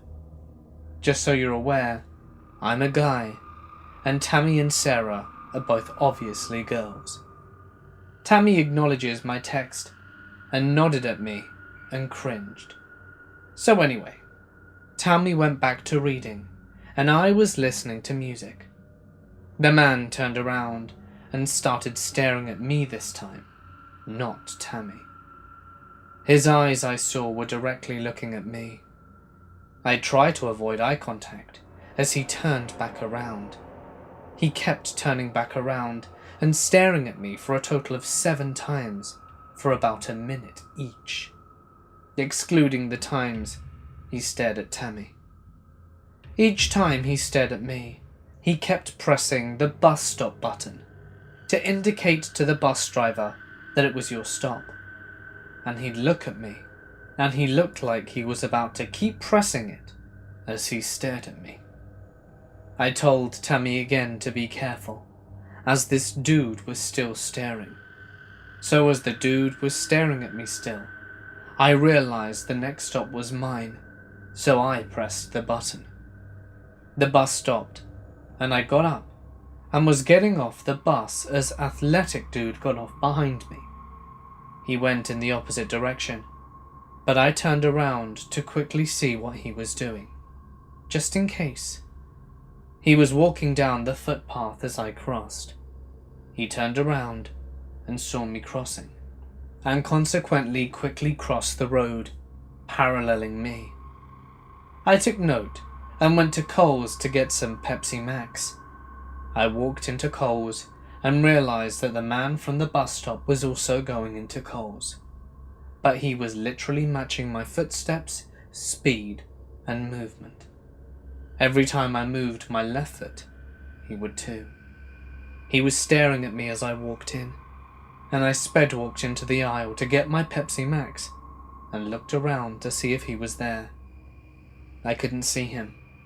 I walked into the self-service counter and was paying for my Pepsi Max. As he walked past, self-serve slowly while staring at me, giving me the most evil glare I have ever seen. I quickly walked out and tried to see if he was following me. He was. He was speedwalking to catch up with me and didn't even buy anything. Needless to say, I ran home as fast as I could for 10 minutes straight. He was no longer behind me, and I lost him. I have no idea where he went, and I haven't seen him since. Back when I was 14/15, I hung around with a sizable group of friends. We would meet up in what we called the field, basically a large park in the middle of a residential area which backed onto a cemetery. On one side was an imposing hotel with large grounds, and on the other, fenced-in wastelands. We hung around towards the back of the field, which was surrounded by trees and bushes, so visibility was nil from the street. Added to that, it was very poorly lit, so we would build bonfires at night to provide light and warmth in winter. During the day, large gangs of us would come and go. We'd head to the shops or play curbs on the street. A local weirdo would often walk by, looking back over his shoulders at us every few seconds, immediately averting his gaze if eye contact was made. He would shuffle around the corner only to reappear at regular intervals. He was an absolute creep, and this was displayed in his physicality. He was short and of slim build, balding with tufts of long hair creeping down the nape of his neck. As previously described, he would walk in a shuffling motion, stopping abruptly and turning around to watch us. His eyes darted all over the place, and he never made direct eye contact. Being teenagers, and with the bravado of safety in numbers, we never really viewed him as a threat. The lads would roar at him, call him a perv, and tell him to piss off. We gave him little thought. One night around November/December, I'd arranged to meet friends in the field after dinner. Around this time of year in Ireland, it's pitch black by 4, and it was 6:15, and I was 15 minutes early. The field was dark and empty, but with the fearlessness and naivety of youth, I strolled to our usual spot at the back of the park to wait. Keep in mind, this was around 95 or 6, pre-everyone having mobile phones. We had customized our little hut into one of these bushes, complete with branches that we used as seats. I seated on one of them and lit a smoke. All was silent for several minutes, until I heard a slight rustling in one of the bushes. I was slightly concerned, but figured it was a squirrel. The rustling stopped for several moments, but picked up again louder and more vigorous. Definitely not the work of a squirrel. Alarmed, I shot up from my seated position and tried to make out the source of the noise in the dim visibility. Out of nowhere he emerged from the bush. Pounced would be more accurate, and he was mere feet away from me. He stared directly at me, with the most menacing grin I have ever witnessed to this day, and he put his finger up to his lips in a shushing gesture. I bolted, through the bushes, branches whipping at my face, and I stumbled at one point, catching myself before I fell. I ran out of that goddamn park into what felt like slow motion at the time, straight to my house about half a kilometer away. I don't know if he followed me. I didn't look back. I didn't see him again. As I later learned, he spent several years in a mental facility. The next time I heard of him, he had murdered his father, beating and eventually stabbing him to death. He was convicted of the murder and detained in a mental facility. I thought little about him in the 20 or so years since the incident, until a few months back, that he was on my bus gazing around creepily. He looked my way, but there was no recognition on his part. I really hope to not encounter him again. I was 16, coming home from a friend's house. While I was getting on the train, this man was following me. He was perhaps 45 to 50 and didn't speak English all that well, but well enough that I could understand him. So I was getting on the bus, and like a lot of people, there's nothing to make him stand out. Well, I go to sit down, and he sits right down next to me, which was unsettling because there were other open seats, but I'm not new to creepy people in public places, so I just stayed there. I was by myself, and it was about 6 p.m. at this time in the winter, and I live in Midwestern USA, and so it was already dark out. Then this man starts talking to me, and I was in the corner seat, so I couldn't move unless he got out of his seat, or I just went over to him. He starts off talking to me about where I'm going, and I say that I'm going to meet some friends, as I didn't want him to think that I was going home and follow me. I thought it was strange for him to ask me where I was going, and I was already paranoid as heck. Then he asks me for a hug. I say no, and then he goes on to tell me he needs a hug because his wife just died and he's sad. I started ignoring him at this point, and he goes on to say that his daughter also just died. He starts making up stuff, and I'm ignoring him. After about 20 minutes I get off the train, and I'm super thankful to get away from this strange man. That's not the end though. The man got off at the exact same stop. At this point I was waiting for the bus to come to bring me to my final destination, and the man gets off and follows me to the bus stop. Waiting for the bus with perhaps 2 other people and this man, he doesn't approach me.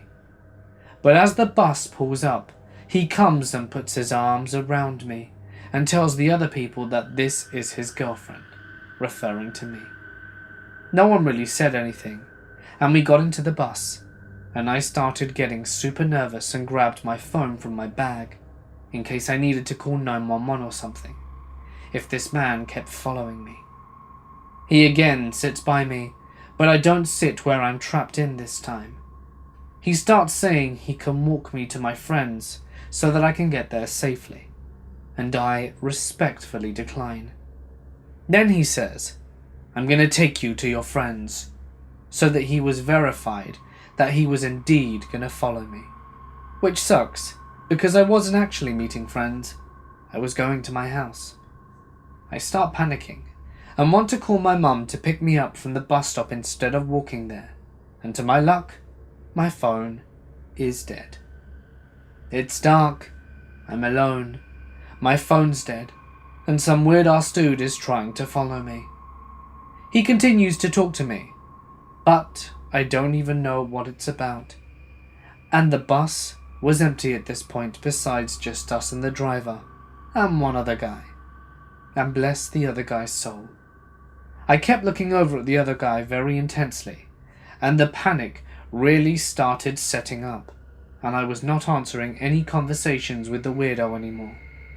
The other man comes up and tells the weirdo to leave me alone, or he's going to call the cops, and that I clearly don't want to talk. At this point, the weirdo gets very aggressive, and is telling him to fight him, and cussing him out and all this stuff. Then, the next stop comes, and the other man physically removes this weirdo from the bus. I was so happy. I thanked the man so much, and luckily, it ended well. It was still very uncomfortable, and seeing how aggressive this guy got, I doubt his intentions were good. This happened a few summers ago, when I was living in Montreal. I lived in Mile End and worked in Plateau, 2 adjacent neighborhoods that were usually full of tourists, students, and people just hanging out. I walked to and from work through a series of pretty tree-lined alleyways that were peaceful and quiet and full of cats. anyone familiar with this area will know the kind of alleyways I am talking about. I always felt safe, because there were so many people hanging out on their back balconies, overlooking the alleys in the summertime. Occasionally, I ran into people strolling with their dogs, or kids messing around, or drunk dudes would catcall from their balconies. But typically, my walk to and from work were uneventful. That is, until this day. I left work at about 4 o'clock in the afternoon and began my walk home. After I crossed Mont Royal, a main street, I could pretty much take one long alleyway all the way home. So that's what I did. I didn't use headphones or anything. I was just walking and daydreaming and taking in the beautiful summer afternoon. I didn't sense that a single thing was off, and I walked for about 5 to 10 minutes before I heard someone yelling from their balcony up ahead. My French is pretty bad, and they were far up, so I didn't catch any specifics. I ignored it and kept walking, and 2 minutes later, this big guy comes bursting out of his back gate into the alley, talking hurriedly to me in French. When he realized that I'm Anglo, he switches to English and says quietly, "There's someone following you. He came into the alley behind you and has been ducking behind garages and garbage cans. We could see him from our porch."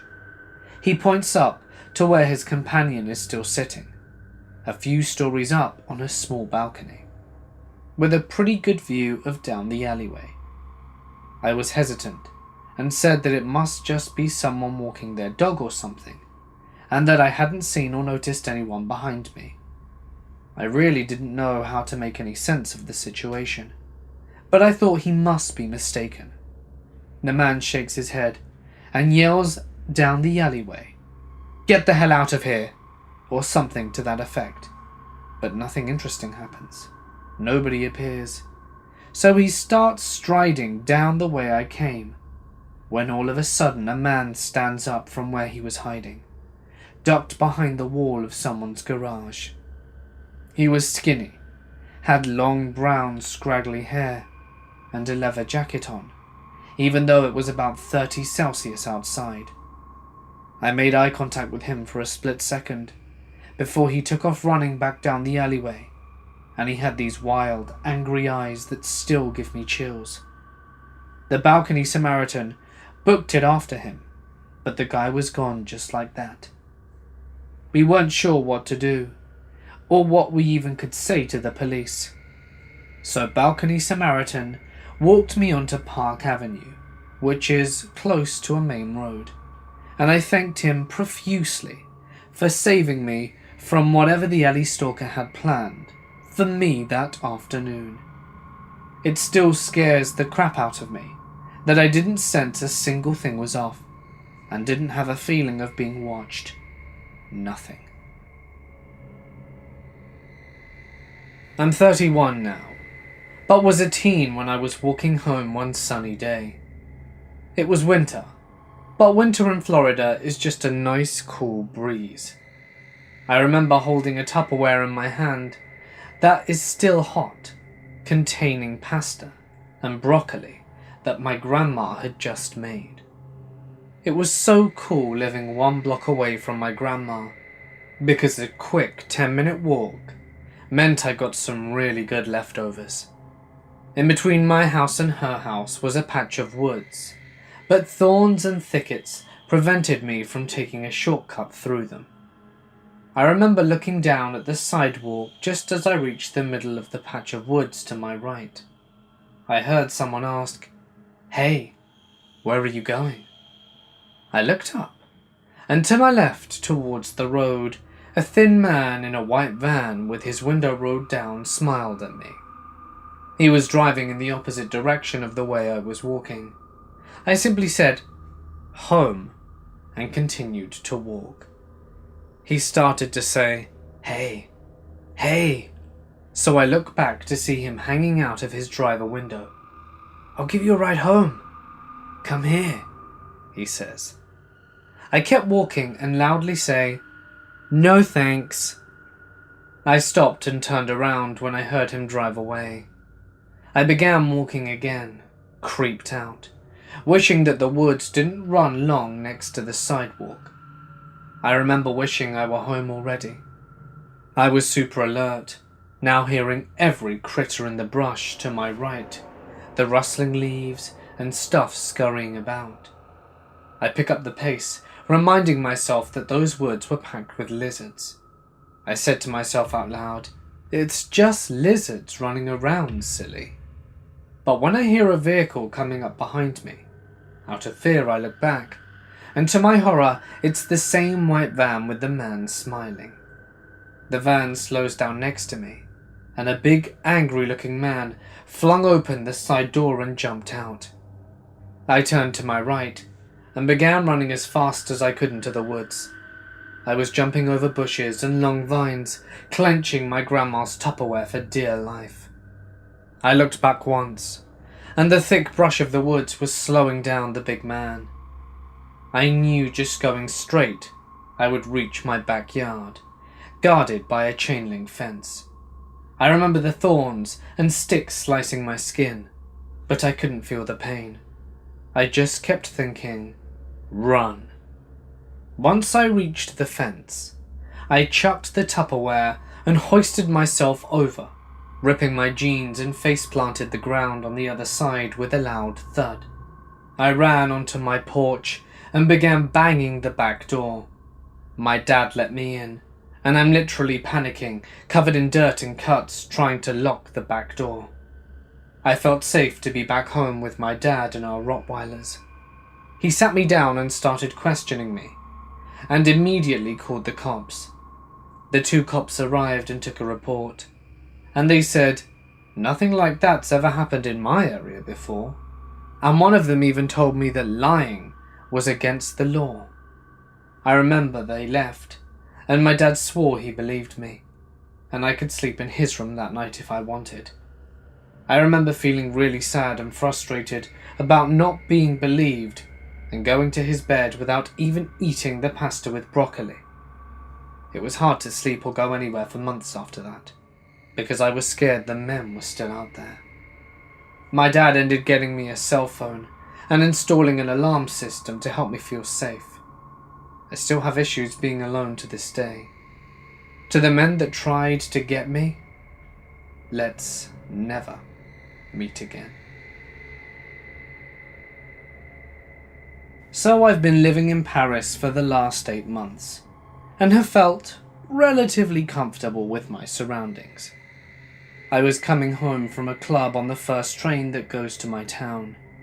This is around 5:30 a.m. Note, I was quite drunk and tired and just wanted to sleep, and I was wearing clothes for going out. There was this guy on the platform who tried to talk to me.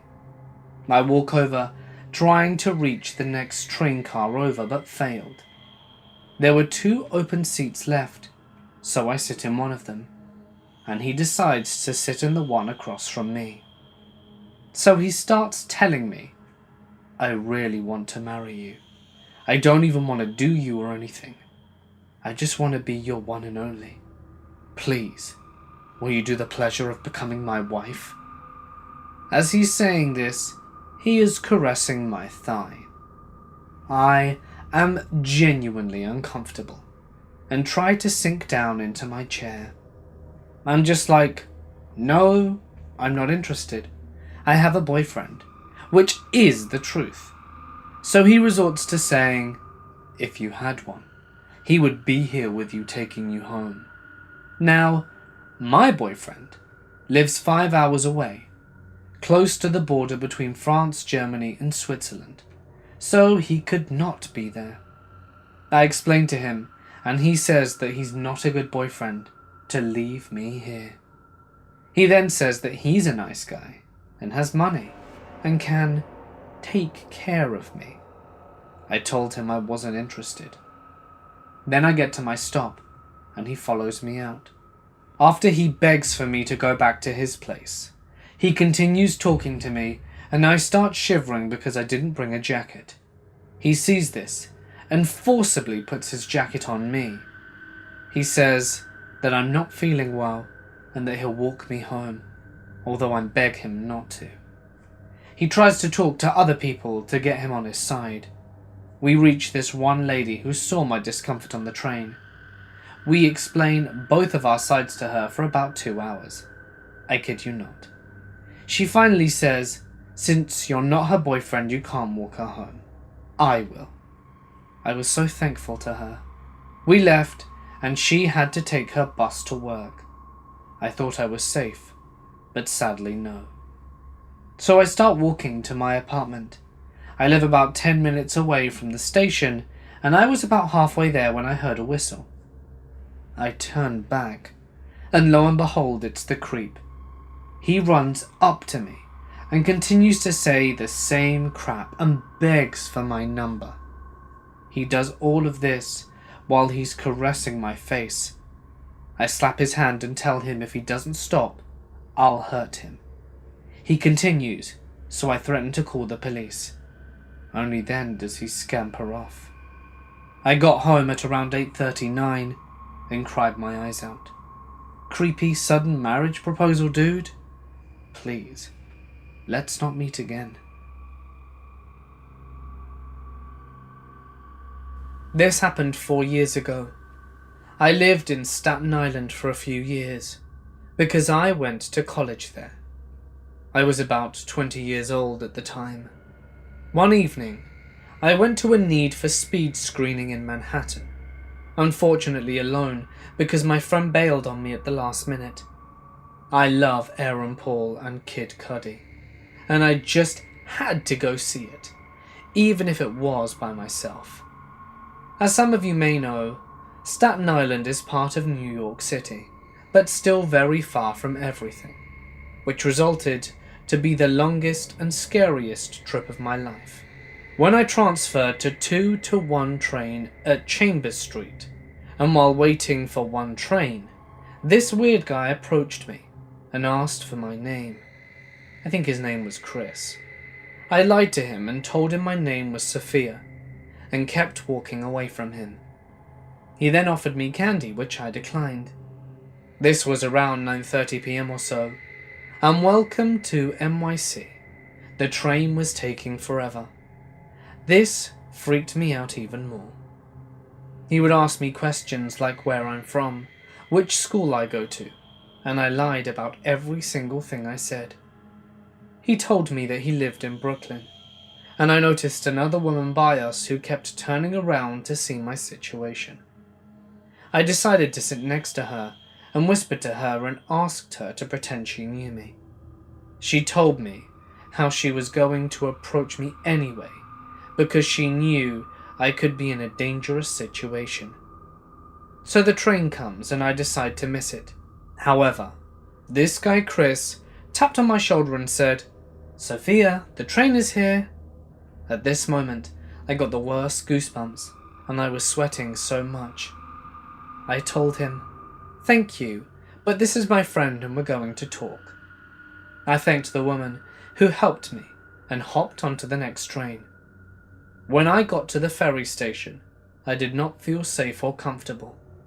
So I, for some reason, went up to this sweet-looking couple and explained my situation, and they kindly offered that I can sit next to them on the ferry. Fortunately, they were travelling on the same bus after the ferry too. Now you'd think the story would end here, but nay. Remember how this guy Chris said that he lived in Brooklyn? As soon as I sit with the couple, I see the guy walking back and forth by us. I informed the couple that this was the guy who was creeping on me, and I almost started crying. The couple comforted me, and the guy told me that he knows martial arts, which helped calm me down a little bit. However, this Chris guy would not stop walking by us the whole time the ferry was moving, which was about 20 to 25 minutes, although it felt as if it were 300 hours that night. The creepiest part of this situation is that when I thought we lost him while getting off the ferry, Chris walked right by me and said, "I hope to see you again, Sophia." I wanted to legit disappear off the earth at that moment, and the couple told him off and threatened to call the police on him if he didn't stay away from me. Thankfully, the couple and I got on the bus together, and they gave me their numbers to let them know that I am back in my dormitory safe, since their stop was before mine when I got to campus. I asked the security guy to drive me back to my dorm so I was home safely. I really hope to not meet him again. You gave me one of the biggest anxieties in the world. I always used to walk 4 blocks to school and back. Simple. Sometimes I liked to stop by my local park, which would be the 2nd block, and swing for a bit before carrying on. It was easy, didn't bother anyone, nor did it bother me, at first. Cut to a few months ago. I was walking down the 1st block, and 2 grown men stopped me at the bus stop that they were waiting on. One smiled creepily at me and reached out, wanting me to fist bump them. I did so to be polite. The other merely asked if I spoke Spanish, to which I said no. But then the first man got up, and it appeared that he was going to advance towards me. I immediately panicked and went into fight or flight mode. He didn't do anything, just walked past me. I relaxed and continued on my way to school. It wasn't until the man who fist bumped me, Mark, started catcalling me in Spanish. I didn't know what exactly he was saying, but I knew he was making remarks about my butt. Not to mention Mark looked about 50 to 60 years old, and he was making inappropriate remarks about an underage minor of 17. I arrived at school safely and informed my teacher quickly about it. I haven't encountered him since, until a few days ago. I was at the park again, and decided to head home early. It was Halloween, so I knew the weirdos would be out and about soon. My city isn't the safest, and it's the 2nd place of having the highest crime rate. I was waiting for the stoplight to go green so that I could cross to the 1st block, which would be where I lived, of course. Then my heart sunk when I realized who was roaming across from me. Mark. At first I wasn't completely sure if the 2 incidents were months apart, but I could easily recognize his face, and I knew he remembered mine too. I had no choice but to cross if I wanted to get home, as it would be the quickest way possible. My anxiety flared up when I saw him grin widely at me and let out a maniacal laugh. He tried pinning me against the hedge, which would honestly be super pointless as I could jump over and get away if I needed to. My fight or flight kicked in when he tried reaching for my shoulder, and I ducked and ran quickly home, immediately informing my mother about it. I haven't been to school for a week due to it, and because my mum refuses to let me walk alone anymore. What makes this incident even more scary is that there have been increasing reports of human trafficking, which makes me fear what could have happened if I hadn't have gotten away. So Mark, if you do read this, let's never meet again.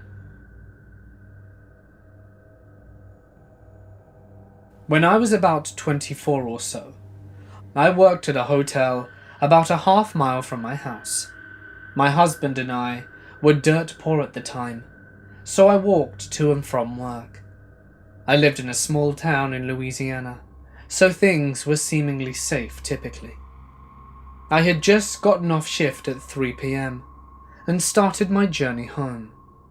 I had a backpack with my laptop in it slung over my shoulder. I get about halfway home, and this man comes walking up one side of the road. He looks to be about 35 or so, tall and medium build. I keep walking, but I notice he's staring at me. He begins to yell, "Hey girl," and continues to walk in my direction. At this point I'm on high alert and quicken my pace. He is coming from one of the side roads in front of me, so at this point he is standing in the way of me and my house. He begins towards me and yells again, I nod at him. He asks, "Where are you going in such a hurry, girl?" I tell him I'm going home to my husband, which is right around the corner, without giving him the actual location. He reaches out towards me and says, "Why don't you come over to my house and we can talk? Take a break from all that walking." I tell him no, and attempt to walk by him. At this point, he reaches out and grabs my arm. "I told you to come back to my house and we can chat." At this point, I'm in tears, yelling at him no and to not touch me. Cars are passing by, and people are looking, but not stopping. I jerk away from him, slam him in the face with my laptop bag, and that stunned him long enough for me to just run away. Along the way, he was yelling at me, saying I was an ungrateful so-and-so, and he just wanted to chat. I got home and broke down, and lost myself. I passed by that guy's house so many times after that, and always felt such an intense fear.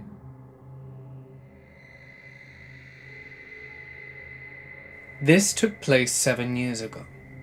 I was 21 and usually more street savvy than this, but was coming off the back of a bad relationship and was going through somewhat of a messy phase. This particular night, I'd made 2 errors. The first was I'd gone out with people I'd class as acquaintances rather than friends, and the second was that I had too much to drink. This meant that the people I was with just left, long before I did. Having had way more to drink than I usually would have, I can't really remember how I ended up alone at the end of the night. All I remember is it being sometime around 4 or 5 a.m. I was outside of the closed nightclub in the center of town, and it was cold and completely deserted. Not a single soul around. I was out of money and had left my bank card at home, so no way of getting a taxi. And even if I'd have had the money, there was not a single one in sight. I couldn't call for one, as the taxi place was shut by this time, so I was trying to call my friends to find out where they were, not paying as much attention to my surroundings as I should have. And seemingly out of nowhere, a man appeared. He startled me as he appeared from nowhere, and immediately struck up a conversation. Whilst he wasn't saying anything overtly threatening, the way he was so familiar with me seemed off. I was clearly drunk, alone, and pretty vulnerable, whereas he didn't seem remotely intoxicated, and was too comfortable.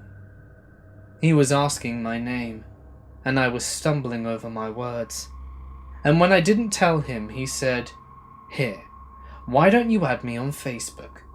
Took my phone out of my hands and added himself using my Facebook app, and then he had my name.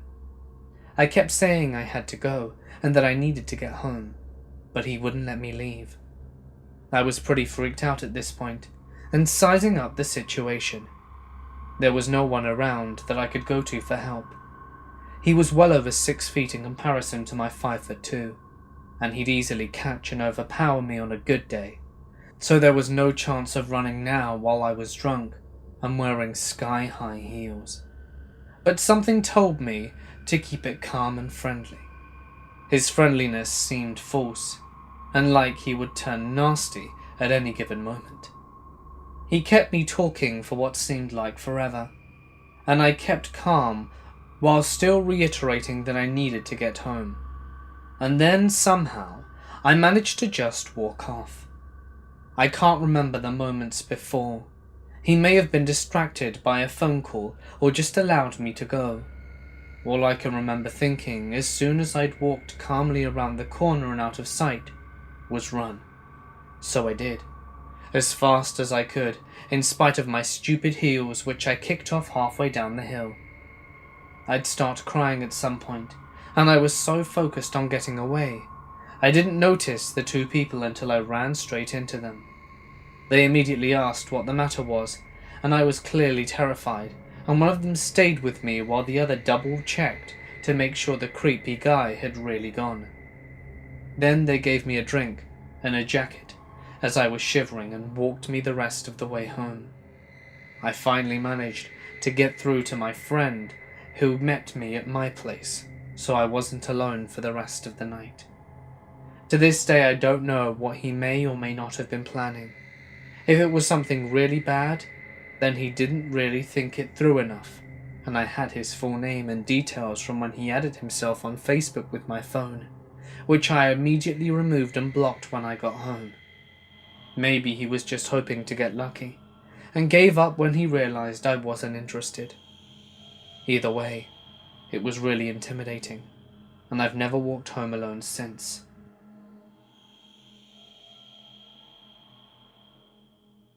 This all happened about 4 years ago.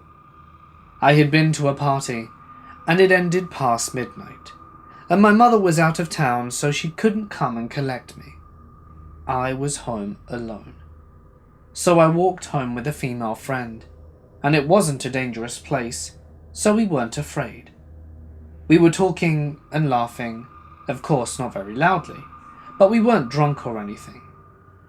Then we turned a corner and saw a woman, mid-height, who was covering almost all her body except for her eyes. We didn't pay a lot of attention to her, because we didn't want to provoke her or anything. About 15 minutes pass, and I felt something odd. So we turn around, and I saw the same woman trying to hide in a wall. It didn't work out well for her because I could recognize her almost immediately. I messaged my friend about it, so the woman didn't notice I'd seen her. We started to panic a little, and we accelerated our pace. My friend and I were supposed to stay at my house for a sleepover, and after 20 minutes, when we arrived at my house, and as I was trying to open the door, my friend screamed really loudly, "There she is!" and she pushed me to get into the house. We were really, really, really afraid, so we dialed 911. I went to drink some water, and I heard someone who was trying to break into the house by the window at the kitchen. You couldn't have opened the window easily, but somehow she did. I told my friend to go to my room and contact the police from there. I grabbed a knife and hid behind the door of the kitchen. I saw her entering my house, and I wanted to throw up because I was really nervous and sweating. I had a shot of adrenaline and shouted as loudly as possible, "Get the hell out of my house," with a knife in hand. She screamed and went out the window. I thought she was on drugs or something. The police arrived in a few minutes, but couldn't do anything to identify the woman because she wore gloves. When my mum came home, we brought an alarm and everything. Please, please, always carry pepper spray, and dial 911 if you feel something's odd while walking on the street. Never underestimate a situation.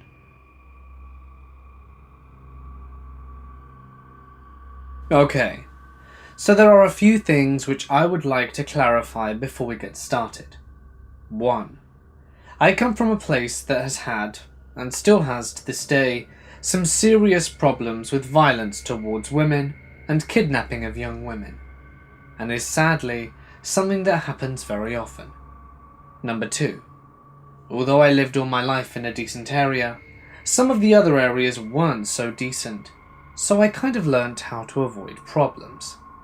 With this in mind, let's get into the story.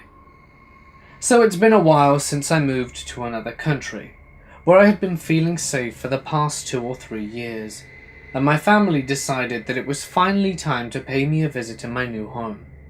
The differences between environments were so great that they were all perplexed and amazed about doing things that would be otherwise considered normal to many, like going out at late hours of the night. During their stay, I suggested we should all go to the city centre, and we did. It was such a lovely thing. The weather was nice, we had dinner at a good restaurant, and took some pictures. But they began to get tired, so we started to make our way home. It wasn't even 11 p.m. yet, but it had been a long day of going around. I was talking to my parents as I led the group back, when I noticed a couple of men coming on the opposite direction, with cell phones up, like they were taking a video.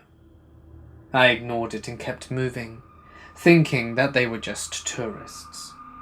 I got my chills when I noticed that the guys are only 1 block away from when I first saw them, and they were standing just a few meters away from us. These guys had gone back on their steps somehow, and were now very near, and not 5 minutes after, I saw them. They were looking at me intently, and even followed me with their eyes. My first reaction was to ignore them, pretend that I didn't see them as to not alert my family, because it so happened to be that some of my family are quite dramatic and would just blow things out of proportions. So I carried on, and these guys did too, even trying to walk as closely as possible to be making eye contact with me. I begin to use my father to hide from their view, as he's tall, chubby, and always has the appearance of being a frightening person, but he's pretty chill unless provoked. For a time this worked, and the guys kept their distance, but when we arrived to the metro it got creepier still. One of the guys found his way to sneak around to be one person behind my dad on the electric stairs, and tried to walk past him, even attempting to keep making eye contact. Then I noticed that his hands never left his face, covering his mouth for no reason. The other guy was far behind, but I managed to keep myself out of view, and luckily, whoever that was in front of the guy pushed him backwards. I don't know how, but we managed to lose them in between the crowd, but not before I'd get one last glance at them, saying something to each other and pointing to me with their fingers. I hope to never meet those creeps again. This happened about 3 years ago, but I honestly thought nothing of it, until a friend told me a similar story, and got me quite upset about it. It got me thinking about my own experience, and I realized I may have escaped a dangerous situation out of pure luck and stubbornness. So way back 3 years ago, I had started working at a little food truck type business that sat outside a local Lowe's. I was in college, and the owner was really cool about working around my schedule and letting me do homework on my shift. My mum and I both had jobs, but only one car. Usually our schedules didn't cross too much, so only having one car wasn't that much of a problem. However, that day, our schedules crossed over in a really weird way. Well, my brother and sister-in-law live about 5 minutes down the road from where I work.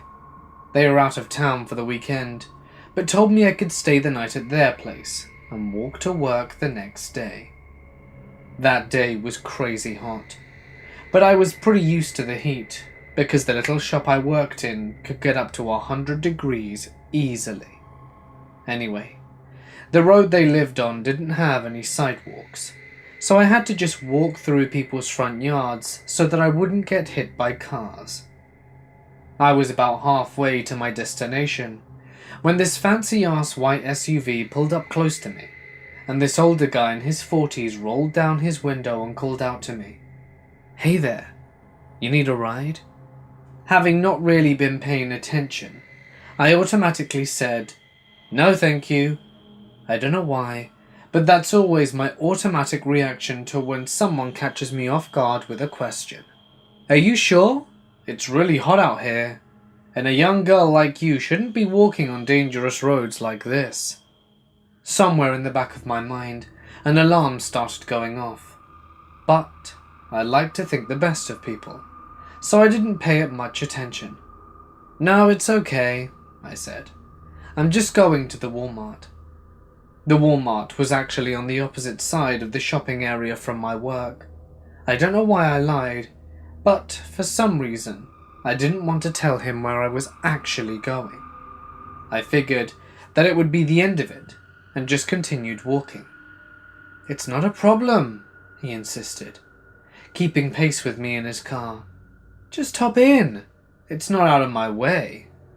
"No, really, I'm good. I like walking." At this point, the guy started to get frustrated. He scowled at me and said something like, "I'm just trying to be a nice guy." And that's when he noticed more cars behind him and must have realized he was holding up traffic, because he gave me one final scowl, growled, "Whatever," and zoomed off. Now, I don't like to be a suspicious person, but whether this guy was a legitimately harmless person or had something more sinister in mind, I don't know. But nonetheless, pushy guy in the fancy SUV, let's not meet again. I had been eyeing up these snow boots from Target for a few weeks, and finally had enough to buy them. I got them, and then went over to my friend's house with them to show her. She lives directly across the street from me, so it's maybe a 30-second walk door to door.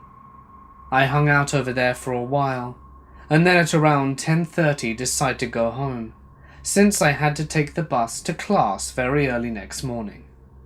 It was trash night, so I went inside, grabbed a full bag and went out to the garage door and took it out to the curb. I heard some crunching in the leaves in my yard, but it was dark, and I just figured it was an animal. I went back in for the recycling bin, and when I put it at the curb, a man approached me. He asked for directions to a nearby street, so I told him. He then leaned in and whispered in my ear, "I'm going to do things to you." It was very clear he had sexual assault on his mind. I took off running towards the house, tripped on my snow boots, and fell into the garage.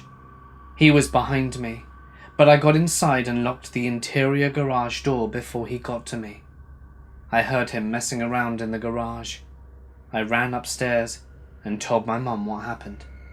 We called 911, and I spoke to the dispatcher, while my mum found something that could be used as a weapon and went to see if he was still in there. He wasn't, so she closed the garage door and we waited for the police. The officers drove around looking for him for a bit. Then they came to my house to talk to me. They didn't find him. About a week later, I was on the bus and saw him. He looked right at me, but the way he acted was like he didn't recognize me. I called my friend to come and meet me at the bus stop by the house, and we walked back to her house and called the police again. They came out, but still didn't find him. Probably one of the scariest times of my life. Oh, and I ended up throwing the snow boots away.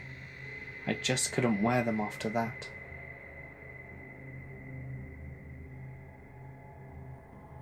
I was 14 years old at the time. It was a Saturday afternoon, and I was in a bus coming home, as I spent the morning running with friends in the park. So I was on the bus, listening to music, and looking outside through the window, when I just checked the inside of the bus to see how many stops I had left. As I scanned the bus, I eye contact with a guy who's about 23 to 25. I immediately looked at the window again, and I just felt him staring at me. Every time I checked, he was looking at me. I was very uncomfortable, and it was like that for 30 minutes. The bus finally arrived at my stop, and prayed with all my heart that he didn't go down now. At the bus stop, I saw him get up about 20 seconds after me, so I started walking faster. But he followed me and started talking to me. "Hi, how are you? You're beautiful." I began to walk faster. "How old are you? You're pretty." I whisper, 14. He tried to talk to me. We walked by a group of people who stopped to talk about whatever they promote or defend. A woman came to talk to me and started explaining her thing. The guy backed up a little, and after 30 seconds he tried to speak to me again. and I told him, "I'm already talking to someone." He backed up and waited. At this point, the girl asked me if I knew the guy. I was shaking and said no, and that he had been following me since the bus. He called one of her colleagues, and her colleague, bless her, started screaming and shaming him for harassing a 14-year-old girl. As she yelled at him, I thanked the other girl and started running to my home. I ran for 20 minutes. I had tears, and when I finally arrived at my apartment and closed the door, I was shaking and crying. But I was very glad those girls were there, and that I was finally safe.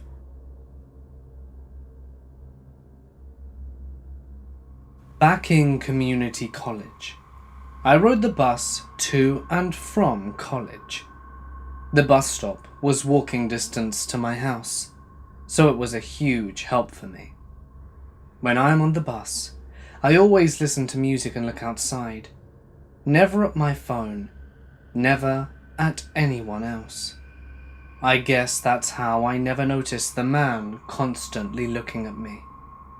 One day I went through to go to the computer, to memes and chat with my boyfriend through Facebook. The dude pulls up a chair next to me and sits down looking at my memes and says hi. He startled me immediately. Then he went on to say, "Hey beautiful, I thought I'd come by and say hi. I see you on the bus a lot and thought you might want some company, you know?" Me. My hair is messed up, my nose is congested, and I'm sleepy as hell.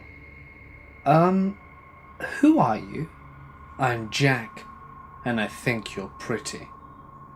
I've got to go to class now." I leave, but not heading to class in case he followed me. He follows, and then turns around a bit and leaves. After college, the dude shows up at my bus stop at the exact same time my class ends and waits for me and says the same stuff as last time. He repeats this for about a week until I finally tell the bus driver. This dude is following me and it's creeping me out very much. Me and the bus driver are cool, you see. And the bus driver closes the door and drives off, leaving behind the creepy dude before he had any opportunity to get in. The creepy guy starts telling his classmates how he's going to get laid soon. The only reason why I know this is because one of his classmates is my best friend. I pointed out to him who my creepy stalker was, and my friend told me that he keeps talking about how he attempted to hook up with a chick and maybe will get laid soon. In your dreams, moron. I cussed him out next time he appeared at the end of my class. He said he was sorry, baby. I won't do it again. Dumbass, I'm not your baby. Now piss off or I'll call the police. I'm serious, I don't even know who you are. The cool teacher hears our conversation and has a discussion with him privately, and he leaves me alone forever. This happened last year. Where I used to work, me and my friend would always go to Denny's on Friday and get a milkshake to celebrate the beginning of the weekend. We leave work in separate cars, as we go our separate ways after our milkshakes. I pull in first to the parking lot, and my friend follows. We park on the side of the building, and there's a guy somewhere between the ages of 20 to 35. He was wearing a Chicago Bears beanie hat, and he was just standing there, seeming to be just loitering, just watching the cars go by, smoking a cigarette. I thought nothing of it, as maybe he was waiting for someone, or was just about to leave. Anyway, me and my friend go in and have our milkshakes. Fast forward 20 minutes, and we wrap up and leave. We both smoke a cigarette in the parking lot, and we go back into our own cars and leave. I get home 20 minutes later, because that's how far away I live from Denny's. I wake up about half hour later, so 1 a.m, and my dogs are barking like crazy while jumping up by the front window of my house, the window that faces the driveway. I look out the window, and the trunk of my car is open. So I go outside to further investigate what the hell is going on. There in the snow are footprints, and a red Chicago Bears beanie. My dash and fuse box panel under the steering wheel were all open, and some wires were cut. There was also a metal shim stuck in the ignition. I call the cops, and they fill out a report. They say that it looked like someone tried stealing my car by hot wiring it. The random guy from Denny's managed to ride 20 minutes home with me in the back of my car, without me ever even knowing he was riding with me. And then, he proceeded to try and steal my car. I'm not sure if they ever found the guy.